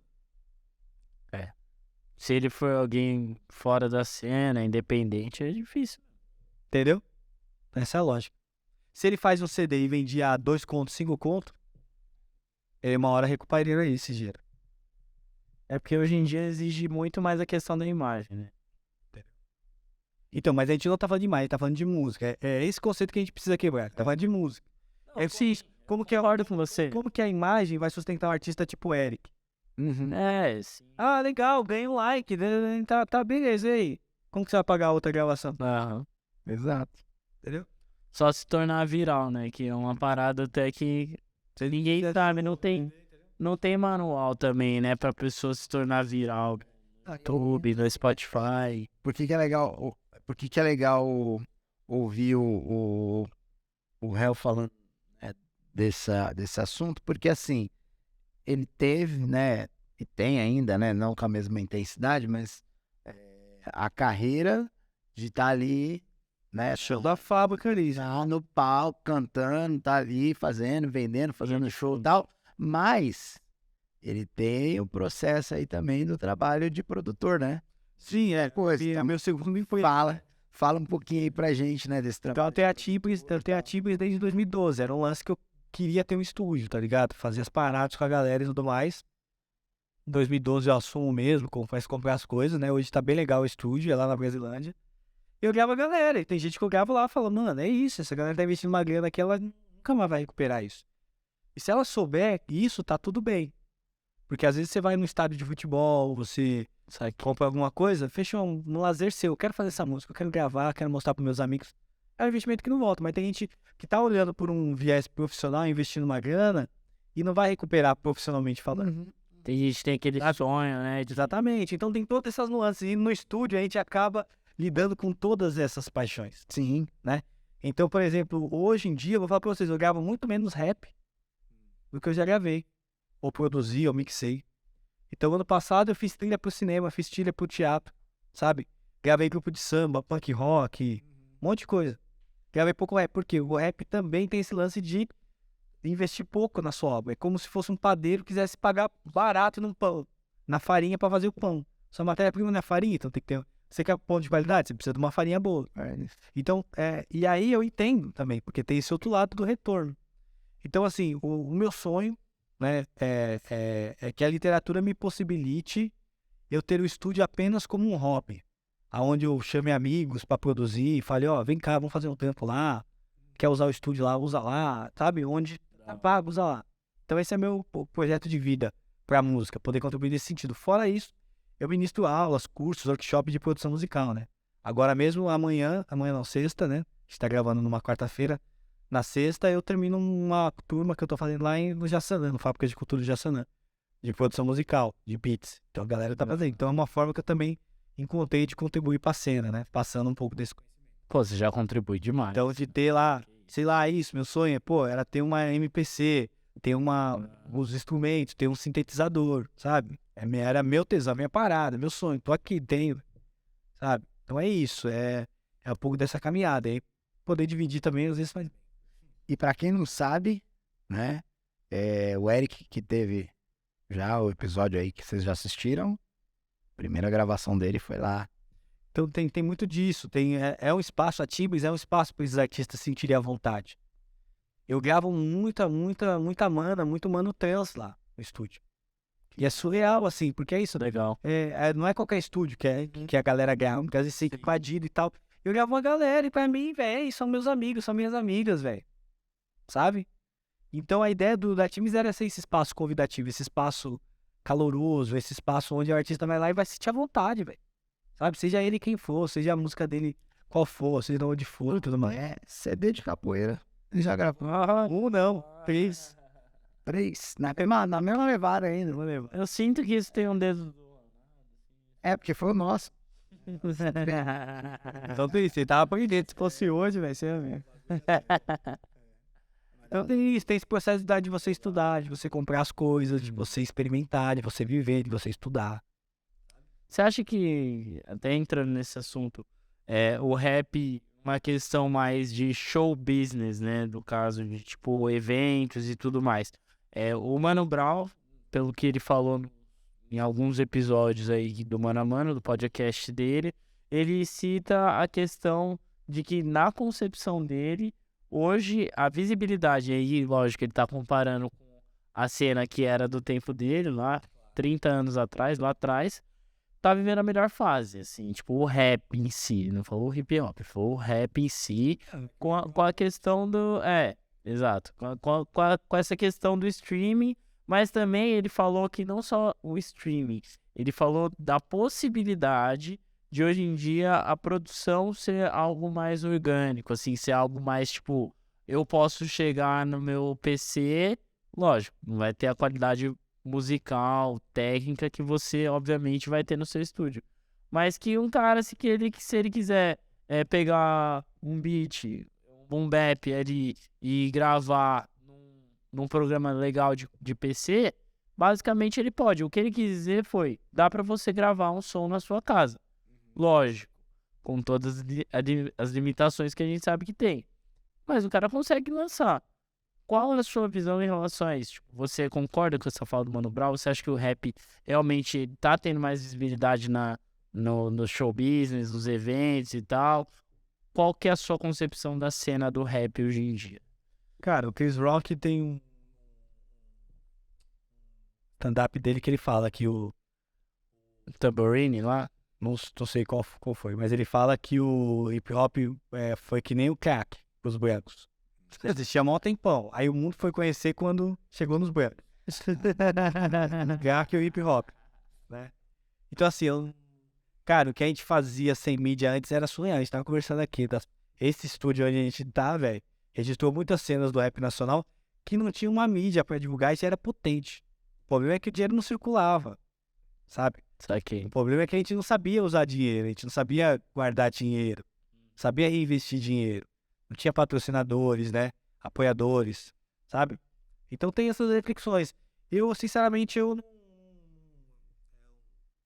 não tenho energia pra entrar nesse debate, sabe? Nessas reflexões, porque não é a gente que domina a base da pirâmide e o topo da pirâmide, sabe? Então, assim, a gente não tem um Jay-Z, um Dr. Dre, sabe? Que tudo começa neles e volta pra eles e distribui na comunidade. Entendeu? Então pra mim é falso, porque você pode estar ganhando 1 milhão. Só que meu chapa, se você tá ganhando 1 milhão, alguém tá ganhando 10. Esse alguém não é um de nós. Sabe? Saquei. Então pra mim eu acho que é meio ilusório, porque a gente não tem aí, vou usar o Marx, né? A gente não domina os meios de produção. Total. Então a gente acaba sendo novamente operários da ponta. E aí o operário da ponta é mais visto, obviamente. O chefão não é visto. Mesma coisa do futebol, cara. Sabe? Os nossos maiores jogadores são negros. E os negros em lugar de destaque? Presidência de time e técnicos. São poucos. Sabe? Então, enfim, para parar por aqui, um pouco dessa reflexão. E sobre o lance do produzir, acho que isso estimula, assim, acho que isso nunca foi empecilho pro hip hop. Eu comecei a escrever em bases que vinham de, tipo, de brinde nos CDs. Depois eu ia na galeria comprar disco de base. Aí depois saiu os CDs de base, bases para rappers, volume 1, 2, 3, 4, 5. Seria o disco virgem, né? Não, os beats. Os beats mesmo. As batidas. Antes disso, gravava nas fitas. Rimava em cima daquela batida. Você ia tocar no evento, o cara cantava antes de você com a mesma base. Aí você colocava o seu vinil pra tocar lá e o vinil pulava. O CD pulava. Que não tinha programa de PC. Tipo, aí chegou os programas. Aí não tinha PC bom. Eu lembro que a gente começou a usar um PC lá do mano lá. Meu, a gente pegava um sample lá e mandava pra tela aqui, ó. Mano, é isso. A gente podia ir lá cagar, fazer xixi, fazer uma feijoada, enquanto carregava o loop lá. Aí a gente voltava do lado, depois carregava o loop. Ai, não era esse daqui, não era o outro. Era o outro. Sabe? Era isso, cara. E eu tô falando 2005, você lembra, né? 2005, cara. Sabe? Então, assim, sempre foi algo muito... As coisas sempre foram difíceis, mas nunca impediu o hip hop de fazer. Só que, cara, quando você vai jogar com peixe grande, não dá pra você ficar no aquário. Então não dá pra você pensar que, eu tenho um PC em casa da hora, sei fazer um beat, vou fazer sucesso. Não dá, velho. É foda. Porque você vai chegar com a sua música feita em casa, ela pode até servir de uma base. Fala, pô, esse moleque tem talento, hein? Você imagina isso daqui. Tal. Fechou, vamos pegar esse bagulho e vamos fazer direitinho agora. Só que tem gente pegando esse lance e pensando que esse já é o fim. Você não pode romantizar. Entendeu? Cara. Sim, que esse já é o fim. Sim. Então, assim, nunca foi empecilho da gente produzir, né? O hip hop, ninguém do hip hop começou com tudo. Nem os playboy que gostavam do hip hop começou a fazer hip hop. Começou com tudo, começou com os bagulho meia boca, foi fazendo. Só que é isso, quando você vira um profissional, não tem jeito. Você precisa de uma chuteirinha da hora, você precisa de um tênis da hora, você precisa de uma mala legal. Aí não dá. Só que é isso, são caminhos, né? Caminhos pra te levar lá. Se você tem noção disso, da hora. O problema é que a nossa galera hoje, nada mais nova, tá muito iludida. Sim. Eu não preciso do microfone de R$2.000. Eu gravo aqui nesse daqui que veio da China, não, velho. Sabe por que esse microfone vale R$2.000? Porque ele é bom, mano. Sabe? Então você tem que gravar um microfone bom, mano. Exato. A lasanha de 10 conto te enche a pança. Só que você sabe que a boa custa 30. Então é esse papo. Não, é isso, né? A gente tem muito essa discussão da qualidade na capoeira em relação aos instrumentos. Você lembra quando eu fui gravar lá, o cuidado dos instrumentos, cuidado com a afinação, o cuidado que a gente tem, porque é música, né, cara? Você tem que ter um bom instrumento, você tem que ter uma qualidade. Não só pela questão da gravação, mas assim, é música. Você não vai pegar um instrumento de qualquer jeito e fazer. Uma gravação ainda, né? Mas tem uma galera na capoeira que, tipo, não, qualquer instrumento. Aí, tipo, você pega tipo, um berimbau, o cara fala, 300 conto o berimbau. O cara fala, nossa, mas tá muito caro o berimbau. Cara, mas toca esse berimbau pra você ver. Não é o berimbau que tava lá na loja, da loja que vende material de capoeira, que tinha 50 lá pra você escolher e pegar, entendeu? Não, o cara fez, teve o cuidado. Tipo, vamos dizer assim, né? Pelo menos quem faz os berimbaus pra mim, tenho 2 amigos, né? Abraço, mestre Brandão, e abraço, professor Fabinho, meu mano aí.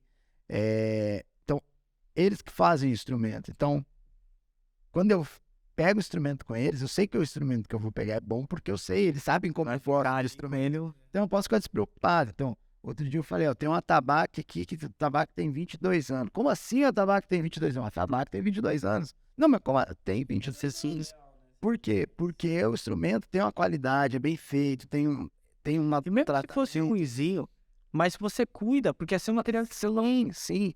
E aí, às vezes você vai em alguns espaços, principalmente essa galera de agora, assim. Não, qualquer instrumento, você olha, você fala... Peraí, cara, não é bem assim. É o preceito, né? O lance do... É bem assim. E aí vem nessa... Né, esse mesmo eu falei, é exatamente sobre isso. Tem a questão de um processo, né? Que eu até sei fazer instrumento, mas eu não tenho tempo para fazer instrumento. Então eu tenho que arrumar alguém que eu vá confiar de fazer esse instrumento para ter uma qualidade. Na qualidade que você... Exato. Que, na verdade, não é porque eu exijo essa qualidade que ela tem que ser tão grande. É porque a capoeira exige essa qualidade. Então, é a mesma coisa. Eu vou gravar com qualquer microfone, vai sair qualquer som. Eu vou gravar com qualquer coisa, vai sair qualquer coisa. Não, e eu falo isso porque tem gente, tipo, fazendo as coisas pensando que vai sair igual a alguém que gravou no estúdio que tinha uma mesa de som de 20 mil reais. Essa mesa de som não custa 20 mil reais só porque ela é bonita, velho.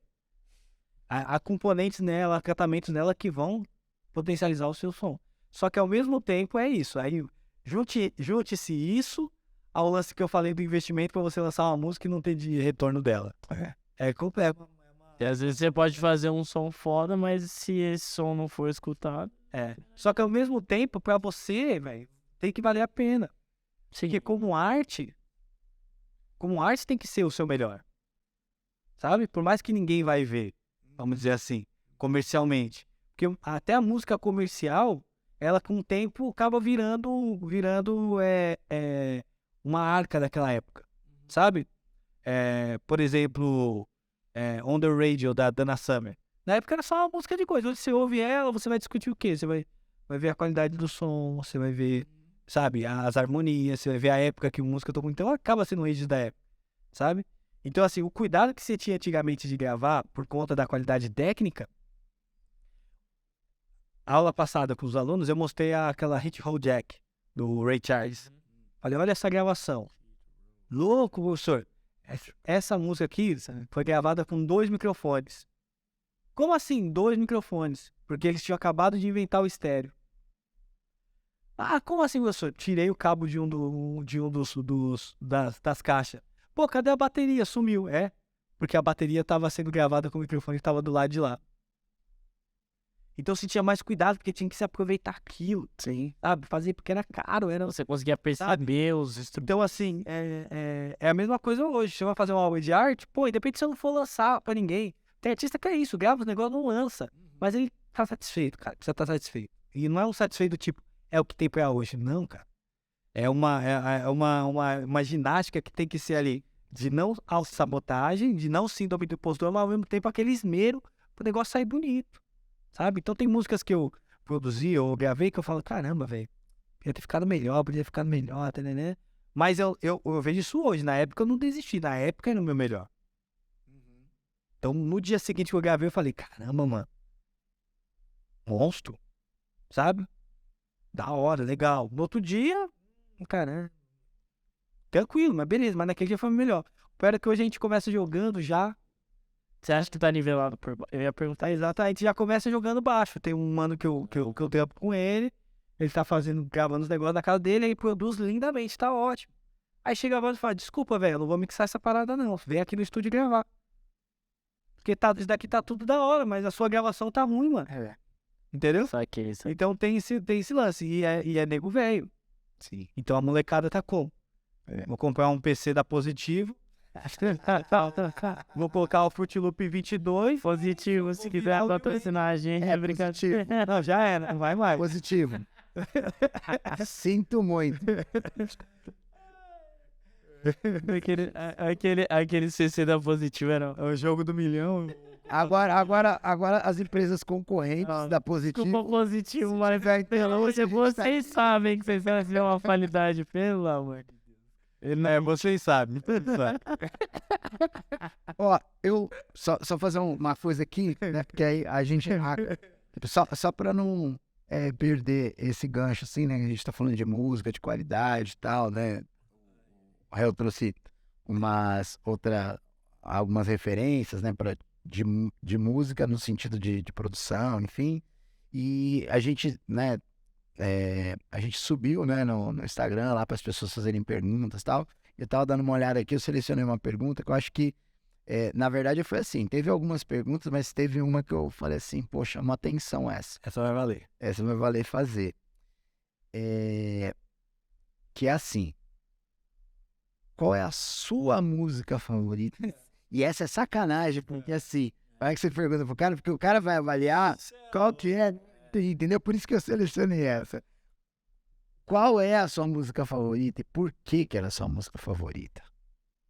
Nossa, essa daí é a pergunta pra você sabonetar, né? Não, se você falar, tem várias, né? Não, tem várias, não, é pra falar mesmo, é pra falar. Eu Mesmo que tenha várias, e assim, se tem várias, Vai ter uma que Tem você os marcha. motivos, Ó, eu eu tem os motivos. De repente você tem uma que você gosta por causa disso, tem outra que É, você tem esse sentido. Eu tenho um trampo que se chama disco aula. Então, eu levo os toca-discos e tenho alguns vinis, né? Pouquinhos, tem alguns em casa. Os dois lá. Aí eu levo, vou contar a história da música negra desde a partir das gravações, né? Então, pelo menos a música negra dos últimos 100 anos, né? Então, pela orquestra, aí eu vou tocar as músicas ali e tal. Você fez esse trampo na escola.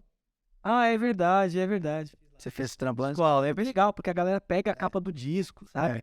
Vê o disco, eu toco uma música do disco. Eu começo a tocar a música, a primeira coisa que eu falo, a regra, não se apegue à música. Por quê? Dá 30 segundos, eu já tiro a música. A pessoa fala... Sabe? Então é bem legal. É uma tecnologia de aula, uma metodologia que eu aprendi com o DJ Eugênio, que foi meu professor. DJ Eugênio do grupo Bartolomeu, Núcleo Bartolomeu de ideias, se eu não me engano, é quem trouxe o Zap Slam pro Brasil. Não já ouvi falar desse. É Bartolomeu Depoimentos, alguma coisa assim, não sei, é DJ Eugênio, Já ouvi falando. grande pensador do afrofuturismo, né? Cultura negra e tal.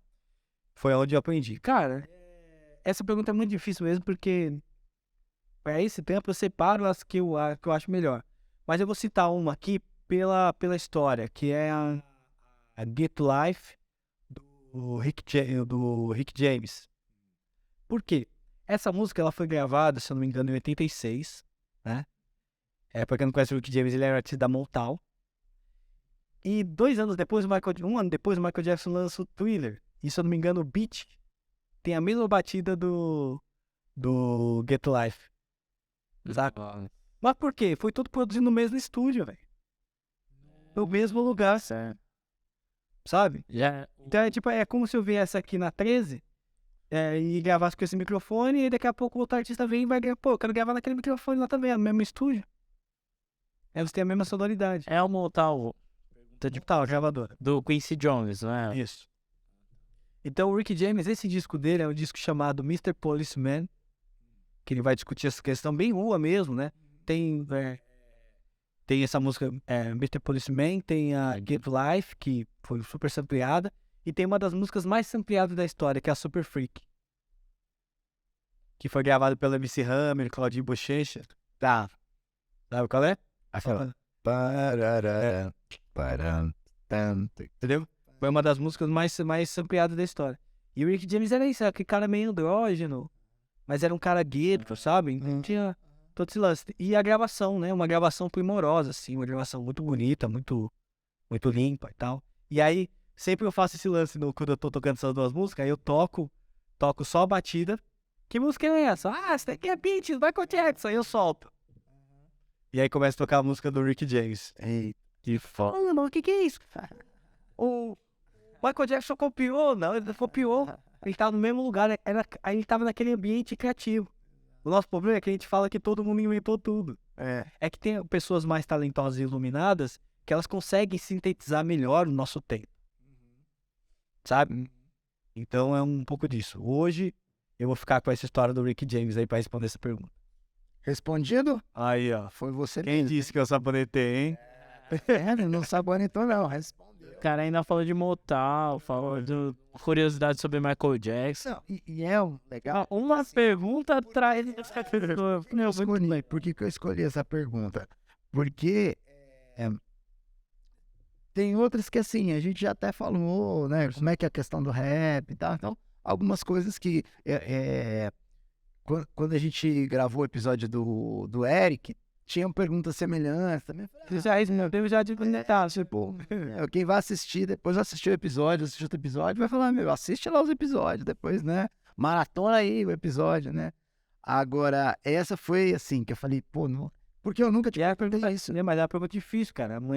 Amanhã você perguntar, ó, já veio outro, já tem uma favorita, que é da Mariah Carey, que é a Funk for Jamaica, que é uma regravação essa é sensacional. do Tom Brown. O Tom Brown é o artista que gravou a música Carisma, que é usada no sample da música Tô Ouvindo Alguém Chamar Meu Nome, da Racional Fim. Então, se eu vou falar isso, porque a regravação da Mariah Carey é primorosa, e ela consegue dar um brilho a mais da música e tal. Começa com aquele... Não, é aquela... Tô ouvindo alguém chamar. Essa daí do Tom Brown. O Tom Brown fez essa Funk for Jamaica, que é uma música famosa, também um funkão. E esse disco eu conheci assistindo o filme da Mariah Carey, Glitter, que ela faz uma homenagem à disco music e tal, funk. Fantástico. Então tem isso, ó, valendo. Então, e é uma coisa que eu nunca te perguntei. Isso, né, nas ideias que a gente trocou, eu não falei disso. Essa aula, né? Disco aula. Você chegou a fazer uma vez, foi incrível lá na escola. A molecada nem sabia do disco, que tava na época. Tinha gente que não sequer tinha pegado um disco na mão. Então, assim, foi super legal, né? Tipo, de ter esse processo de história, né? Eu já tenho mais disco, então eu vou colocando mais disco aí dependendo do... Tem quanto tempo aí? E é um bagulho que você não vê a hora passar. A disco aula você não vê a hora passar. E aí, eu nunca tinha perguntado isso, e eu achei super legal, porque eu falei, pô, como é que será? Aí eu pensei que antes de fazer a pergunta, tava dando umas olhadas aqui, pensando, eu falei, como é que eu vou fazer essa pergunta, mas como é que ele vai responder essa pergunta? Porque assim, é muita música, é muita coisa, é muita e outra, não é só questão de gostar de ouvir música, né? Então, por exemplo, se eu fosse falar, eu ia falar de alguma música que tinha algum sentido para alguma coisa para mim. Só que não, você produz também. Então pra mim, esse lance, o tempo histórico tudo isso, é mais complexo mesmo. Entendeu? Isso é muito da hora esse lance, porque também tem esse peso que você falou histórico, tipo, você vê aquele álbum, por exemplo, o The Wall, do Pink Floyd. Você fala assim, caraca, mano, esse álbum aqui marcou toda uma geração depois que foi... Então, assim, começa ali, sabe? Eu ainda mais eu que sou mais novo que vocês, eu tenho a impressão de chamar de velho. Não, sou mais novo que vocês. Eu tô de boa, velho na mesa. Sempre sobra pra mim o bagulho. Cara, eu tenho a impressão quando eu vejo um disco que ali, tipo, é como se eu estivesse vendo a história, assim, sabe? Tipo assim, Não, vinil. Disco vinil. Isso. É. Porque é a história ali. Porque Até mesmo a capa. Os discos eram os livros, né? Então tinha esse lance o disco marca a tecnologia daquele tempo. Uhum. O disco, ele traz artistas falando sobre aquele tempo, por mais que a música não pareça, tal, os artistas falando daquele tempo, Sim, sabe? Então ele realmente é uma máquina do tempo. sim. Por isso que hoje é muito triste quando você não tem mais discos, né? Álbuns completos, né? Mas falando da música nacional. Porque aí você realmente perde uma fotografia naquele tempo, né? Sabe? Então isso é, enfim, é uma... Até CD. Você não vê mais equipamento, tipo, aqueles CD playerzinhos que todo professor de inglês tem, sabe? Aquele azulzinho. Não vê mais, cara. Vai voltar, cara. Escuta o que eu tô te falando. Vai voltar? O que mantém o CD vivo hoje se chama Sony Music. Até os carros. Por causa dos Playstations. É, né? Sim, é o que mantém ainda no Brasil o CD vivo. O CD, né? Mas essa indústria... E já é um CD diferente, desculpa te cortar, porque é um CD Blu-ray, ele é menor, tem toda uma questão. E não é igual o CD player compacto. Tô completamente por fora. O CD normal, vai. Não, eu digo assim, porque Vocês estão falando do PlayStation. É. Tá. Então assim, mas ao mesmo tempo, cara, eu acho que essa indústria vai ficar tão insustentável que isso vai voltar.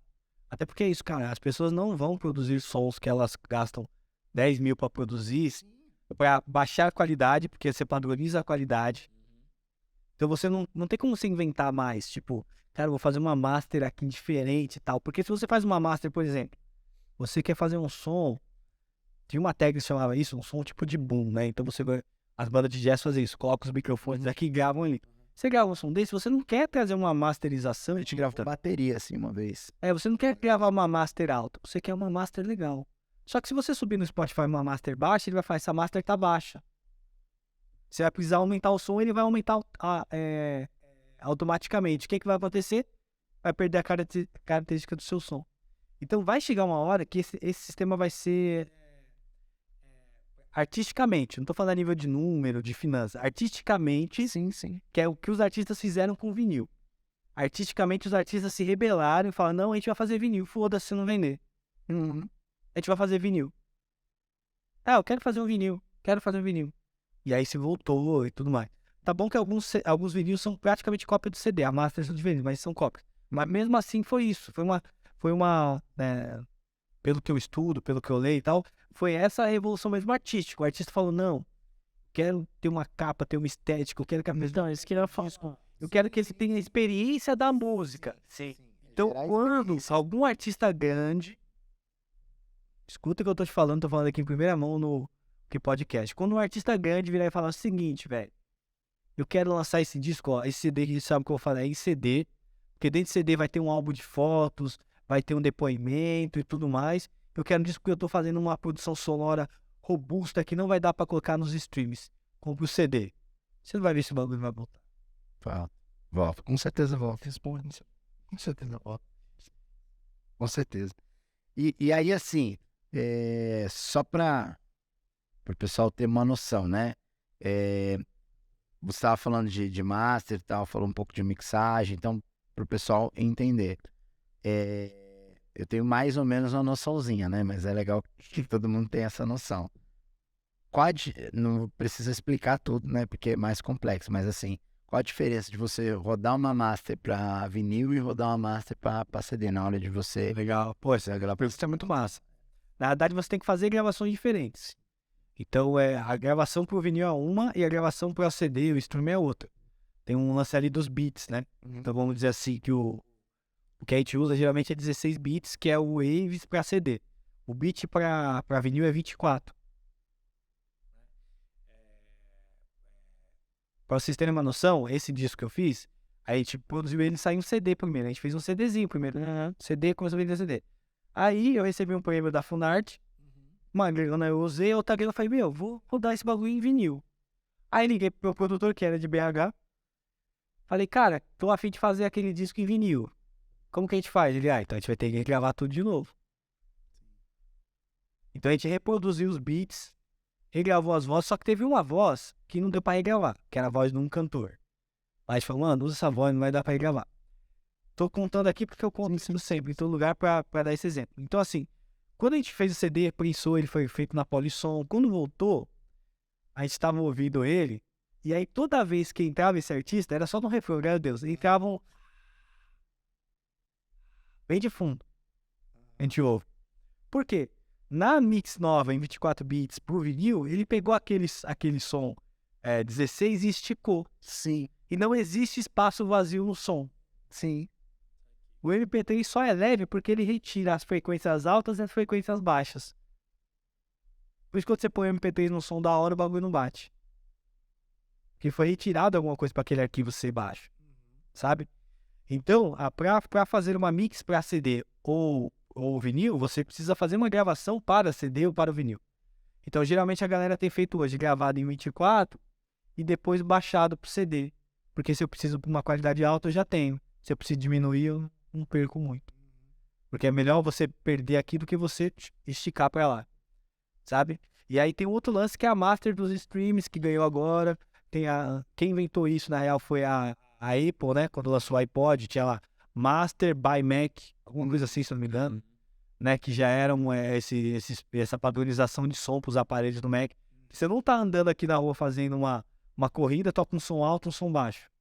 Na minha cabeça, enquanto artista, se é essa proposta do som, dane-se. Mas pra galera que eles não tiveram aquele lance.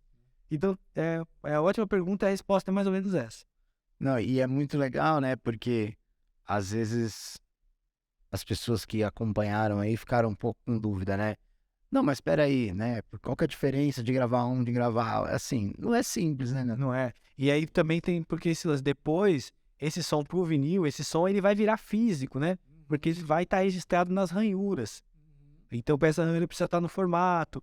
Então, um aluno meu fala, pô, professor, mas eu pego uns discos, tem 10 músicas do lado e 10 músicas do outro. Aí eu pego um disco do mesmo tamanho, tem 2 músicas do lado e 2 do outro. Por que isso? Porque alguém optou por ter mais qualidade do que quantidade.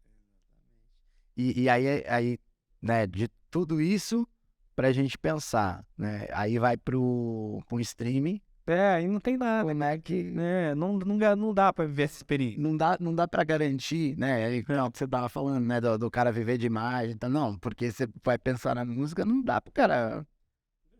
Dá pro cara... Vai ter um... Pra ter uma... Você faz isso por hobby, por paixão, pela arte em si, pra ver aquela obra. Sim. A arte é esse poder, é você tirar uma coisa do seu subconsciente, do seu consciente e materializar ela. É isso. Você materializou, já tá bom pra você. Se outra pessoa ouviu, melhor ainda, né? Se é isso que você quer. Então, independente disso, ainda tem isso. Né? Por mais que você, sei lá, você exporta um Wave por uma coisa, mas tem todas essas outras sensações e sensações e e tato que a música precisa ter. Então, meu mano Hell, faça suas considerações. Manda um alô pro povo. Tenho, Os projetos. Depois, mais ou menos aí, quando já vai... O Otelo já vai pra Suas teatro, suas redes suas redes sociais. o Otelo, No final. o Otelo é isso. Em junho, julho ele tá rodando aí já. Espero que tenha uma temporada longa em vários lugares. Para esse ano tem alguns projetos de publicação, então estou escrevendo um outro livro, tem esse lance do argumento que eu escrevi pro HQ novo, tem o lance de um roteiro aí que a gente muito provavelmente vai rodar ele. Então tem as coisas nesse sentido. Então produzindo e disputando esses imaginários, conversando essas ideias dessa forma, no meio da literatura, né? Então esse é um caminho. Agradecer o convite, obrigado mesmo. Opa, foi ótimo trocar essa ideia com vocês. Vida longa, um episódio 100, episódio 2, Chegar lá. é isso, acho que esse registro histórico mesmo que eu tenho falado que ele vai servir para muitos, você vai ver daqui a alguns anos as citações vão ser do podcast tal, episódio tal, vai ter que ter essa norminha aí na ABNT, vocês vão ver aí. E a mensagem é isso, cara, é meio mensagem ET Bilu, né, busquem conhecimento. Né, isso, vamos aproveitar esse momento também da rede pra gente poder se conectar, né, viver as experiências. Enquanto artista é isso, eu digo para as pessoas poderem usufruir da arte na sua essência, né? Então, comprar livros, comprar os livros, os CDs, sabe? Discos, ir em shows principalmente, cara. Eu tô fazendo a produção do material pra rádio, né? A Rádio Cantareira. E é muito engraçado, porque as pessoas, com a pandemia, elas pararam no tempo, velho. Tipo, é um programa com 8 episódios, tiveram 10 convidadas. Tinha convidada que no dia da pauta ela perguntava: ah, vai ser online ou... Sabe? Porque as pessoas ainda estão em casa ali, então saia. Vá encontrar os amigos, vá no show, vá numa apresentação, sabe? Pra gente poder voltar a se conectar, né? Vida longa aqui pra 13 também e fiquem bem. Pá. É isso, meu povo. Então, o Que Podcast só acontece porque a gente tem um apoio e grandes parcerias aí que fazem com que o nosso podcast possa acontecer. Então, agradecer aí o Espaço 1730, né, Coworking Fitness, que nos apoia desde o episódio 0. Agradecer também aqui o Estúdio 13. Vem gravar aqui seu podcast que você não vai se arrepender, ó. Vocês estão assistindo os nossos episódios, né? Então, é isso, gente. Venha pra cá no Estúdio 13. E também agradecer a Amaro AB, assessoria bancária. Se você tá passando aquele perrengue, aproveite, faça seu empréstimo consignado, faça seu empréstimo de FGTS, já resolve aquela situação ali que tá te incomodando. Valeu? Então, aproveitar e falar pra vocês também, né? Segue a gente nas redes sociais, segue lá no Instagram, no @podcast, o que podcast, curta, compartilha, se inscreva no nosso canal e divulga pra todo mundo aí. Valeu? Beijo no coração e não esquece, bebe água.